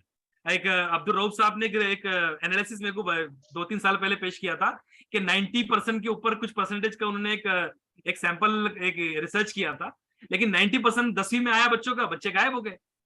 Abdul Rauf साहब इसके ऊपर रोशनी देके बताएंगे क्यों हो रहा है ऐसा? नहीं, सही है सर, ऐसा है, बहुत बड़ा गैप है अभी, इससे बहुत बड़ा काम करने की जरूरत है। जैसे अभी हम लोग 6-7 साल से इस मिशन में लगे हुए, 2015 से स्कूलों में जाकर के हम काउंसलिंग अवेयरनेस बिल्डिंग के काम कर रहे हैं। मुजीब साहब भी साथ में है और भी 3-4 हमारे साथी है, नागपुर में हम लोग काम कर रहे हैं। इस साल 25 जगह हमने ऐसे प्रोग्राम लिए नागपुर में, तो उसमें से 20 स्कूलों में जाकर हमने एड्रेस किया और उनको मैनेजमेंट को साथ में रखा और एचएम्स को और टीचर्स को भी साथ में रखा, और उनको हमने ये बोला कि भाई आपको इसकी जरूरत है। और हमने न सिर्फ 10th, हमने 9th और 10th बच्चों और कई जगह 8वीं के बच्चों को भी साथ में रखा, 8, 9, 10 के बच्चों को कंबाइंड हमने क्लासेस लेकर उनको ये बताया। इसमें ऐसा है कि करियर कैसा सिलेक्ट किया जाए, एक तो प्रोसेस की बात तो है अपना, उसके अलावा करियर के ऑप्शंस क्या-क्या होते हैं, बच्चे क्या-क्या गलतियां करते हैं 10th के बाद में। 10th का एग्जाम होने के बाद में उनके सामने सबसे बड़ा प्रॉब्लम आता है कि भाई करियर का ऑप्शन चुने कैसा? चुने, अगर साइंस लेना है तो फिर कितने ऑप्शंस अवेलेबल होते हैं, आर्ट्स के कितने ऑप्शन होते हैं, बहुत सारे सवालात रहते हैं। उसके बाद में बच्चा 10वीं पास कर लेता है, गलत स्ट्रीम चुन लेता है, उसके बाद में उसको ये पता नहीं रहता कि 12वीं में मुझे कौन सा एंट्रेंस एग्जाम देना है। उसको एंट्रेंस एग्जाम का पता नहीं रहता, वो 11वीं 12वीं तक पहुंच जाता है, आखिर एंट्रेंस एग्जाम की डेट निकल जाती है, एग्जाम भी नहीं भरता है, फॉर्म भी नहीं भरता है। बहुत सारी गैप्स है, बहुत सारी गैप्स है। इसलिए गवर्नमेंट ने स्कीम निकाली थी ना कि हर स्कूल में करियर काउंसलर होना चाहिए, करियर मास्टर होना चाहिए। ये सब ठीक है, हमारे बोलने, अब इसमें ना उसका फेट क्या हुआ पता है आपको? तो फेट ये हुआ है, गवर्नमेंट ने 6-6 महीने का ट्रेनिंग भी लिया है, करियर मास्टर्स बनाए, वॉलंटियर्स बनाए और सब हुआ। लेकिन क्या होता है कि जो आदमी को ट्रेनिंग दिया गया ना, उसके अंदर में जो आपने शुरू में जो बात बोली ना, उसमें जो तड़प होना चाहिए ना, ये अपने मेरे में कितनी तड़प है कि मैं कौम का कितना भला कर सकता हूँ, एग्जैक्टली वो तड़प नहीं होने से क्या होता है, वो अपने आप को अपडेट नहीं करता। इसमें अपडेट रहने की बहुत जरूरत है इस फील्ड में। आपने एहसान भाई बहुत सारी स्टडी करके, रिसर्च करके अपने आप को अपडेट कराया है। मैं देख रहा हूँ आपको बहुत शुरू से। आपने अभी जो नॉलेज का आपका आपने गेन किया है, ये आपके पर्सनल मेहनत है आपकी। वो जब तक कि हर करियर काउंसिल ये मेहनत नहीं करेगा ना, वो अपडेट नहीं रह सकता। उसको सारी चीज का पता होना चाहिए कि भाई कितने एंट्रेंस एग्जाम होते हैं, कौन से एग्जाम की, कौन से एग्जाम एंट्रेंस एग्जाम की कब ये होता है, उसके उसके बाद में एवेन्यूज क्या होते हैं, काफी चीजें हैं, कौन से कॉलेजेस है, कौन से इंस्टीट्यूट है, कौन से बेस्ट ऑप्शंस है, फिर ऑप्शन, ये बहुत बड़ा फील्ड है ये। अब ये तो बेसिक्स है शुरू के, करियर कैसे चुना जाए, ये एक ही फील्ड नहीं। हमारे बच्चों को तो ये भी पता नहीं रहता है कि एंट्रेंस एग्जाम कौन सी है। JEE नीट के अलावा उनको अगर पता है कौन से एग्जाम, एंट्रेंस एग्जाम, उनको ये पता नहीं रहता। JEE में JEE 2 मेंस होता है और एडवांस होती है, ये भी पता नहीं रहता है आपके। हम तो जहाँ स्कूलों में जाके टीचर से बात करते हैं, टीचर्स को जो पढ़ाते हैं साइंस का सब्जेक्ट, उसको भी JEE मेंस और JEE एडवांस का फर्क नहीं मालूम रहता। और उसको ये नहीं पता रहता है कि नीट के ऑप्शंस कितने हैं। नीट के एग्जाम देने के बाद में वो समझता सिर्फ MBBS में एडमिशन मिलती है, उसको ये भी पता नहीं रहती कि 10 कोर्सेज है जिसके अंदर में नीट की एडमिशन, नीट की रिक्वायरमेंट होती है। तो ये बहुत सारी चीजों का स्कूल के टीचरों को मालूम होना भी जरूरी था। इसलिए ऐसा रहता है कि हम लोग क्या करते हैं, स्कूलों को पकड़ते हैं, स्कूलों को टारगेट करते हैं, और स्कूल में हम लोग कोशिश करते हैं कि हेडमास्टर भी रहे वहाँ, टीचर भी रहे और मैनेजमेंट के लोग भी रहे। उनके भी जब आंखें खुलती है कि फिर वो भी बोलते हैं कि सर हाँ बहुत सही बोला आपने, हमसे बड़ी गलती हो रही थी, अभी तो हम हर साल अभी सेशन नहीं है आपका। तो टीचर स्कूल का एक 10वीं 9वीं 10वीं के बच्चों को फोकस करे, 10वीं 11वीं 12वीं के बच्चों को फोकस करे, इवन 8वीं से स्टार्ट करे, और स्कूलों को फोकस करेंगे ना तो ये मैसेज को अब हमारे यहाँ कम से कम 25 स्कूल में, 16 में अवेयरनेस आ गया कि वो बिल्कुल बताते कि सर ठीक है, हम 10वीं के बाद में बच्चों का जो टेस्ट होता है, एप्टीट्यूड टेस्ट है, जिसमें कंफ्यूजन है, जिसको कंफ्यूजन नहीं है ठीक है, वो जो क्लियर है अपने बारे में, वो अब टेस्ट नहीं कराया चलता है। तो इसमें कंफ्यूजन है, वो अपने टेस्ट करा, टेस्ट के क्या क्या ऑप्शन है वो भी हम उनको बताते हैं, ऑनलाइन टेस्ट कैसे होते हैं ये भी बताते हैं। ये सारी चीजें है। इसमें असल में सबसे बड़ी बात है कि अच्छे करियर काउंसलर्स को, जो आप कर रहे हैं अच्छा काम कर रहे हैं, कि काउंसलर्स को तैयार करना है, मोटिवेटर्स को तैयार करना है। मोटिवेटर्स को, मोटिवेटर अगर तैयार हो गया, वो अपना सेल्फ इंस्पायर्ड अगर है, उसको उसके अंदर दिल में जज्बा है कि मेरे कौम के लिए मैं कुछ काम करूं, तो वो फिर अपने आप को अपडेट भी रखेगा, वो मेहनत भी करेगा, वो स्कूल में भी जाएगा। आपने बहुत सही कहा कि ये जो स्कूल वाले हैं ना, ये अपने आप को फुलफिल समझते हैं, ये समझते हैं कि हम 100% परफेक्ट है, हमको किसी नॉलेज की जरूरत नहीं है, कोई हमको सिखा नहीं सकता, हमको सब कुछ पता है। और जब उनके सामने जब हमने ये सेशन बताते हैं, उनको बताते हैं डिफरेंट एंट्रेंस एग्जाम के बारे में बताते हैं, डिफरेंट स्कॉलरशिप के बारे में बताते हैं, डिफरेंट ऑप्शंस के बारे में बताते हैं। बहुत सारे बच्चे जो गलतियां करते हैं 10th के फॉर्म भरते टाइम में, 11th, वो जब हमको बताते हैं तब वो उंगली दबाते हैं, हमको तो ये पता ही नहीं था कि ये ऐसा भी होता है। तो उनको जो बताना पड़ता है कि देखो भाई, लैक ऑफ अवेयरनेस से बच्चों के कितने नुकसान हो रहे हैं। अब हमारा सेंटर हम लोग रोज चलाते हैं नागपुर में, हम 365 दिन हमारा सेंटर चलता है, इन्फॉर्मेशन गाइडेंस सेंटर, जहाँ मैं खुद बैठता हूँ, हमारे साथी लोग बैठते हैं, रोज बच्चे 2, 4, 5 बच्चे डेली आते हैं, साल में 400-500 बच्चे आके जाते हैं। वो जो फीडबैक हमको हमसे जो मिलता है ना, उससे हमारा लर्निंग होता है कि बच्चों में कितनी कमी होती है, कितना अवेयरनेस की कमी है। तो इसे बहुत ज्यादा काम करने की जरूरत है। ये अच्छा है आपने सेशन रखा है, अच्छी इन्फॉर्मेशन भी आप दें, तो इससे ज्यादा से ज्यादा अल्लाह करे कि ज्यादा मोटिवेटर्स और ज्यादा काउंसलर्स पहले जुड़े, इंशाल्लाह और हम भी कोशिश करेंगे कि इस बहाने कम से कम लोग इस लाइन से लग जाएं, और लाइन से लग जाएंगे तो हमारे कम से कम हर गांव में, हर शहर में, हर टाउन में कम से कम एक तो बंदा ऐसा हो कि जो कम से कम इस कौम को तो अवेयर करे। तो ये अच्छा होगा, अल्लाह करे आपकी कोशिश कामयाब होगी। शुक्रिया शुक्रिया। प्रशांत भाई, और किसी का कोई सवाल है तो पूछ सकते हैं। पार्टिसिपेंट हमारे अल्हम्दुलिल्लाह उस डायरेक्शन में काम कर रहे हैं, और सब जैसा आप बोल रहे हैं ना वैसे सब इंथुसियास्टिक लोग हैं अल्हम्दुलिल्लाह। अलग अलग शोबे से, कोई पुणे से, कोई लातूर से है, कोई परभनी से है, कोई जलगांव से है, कोई मलकापुर से भी है माशाल्लाह। और किसी का कोई सवाल हो तो पूछ सकता है, अदरवाइज हम लोग इस सेशन को एंड करेंगे।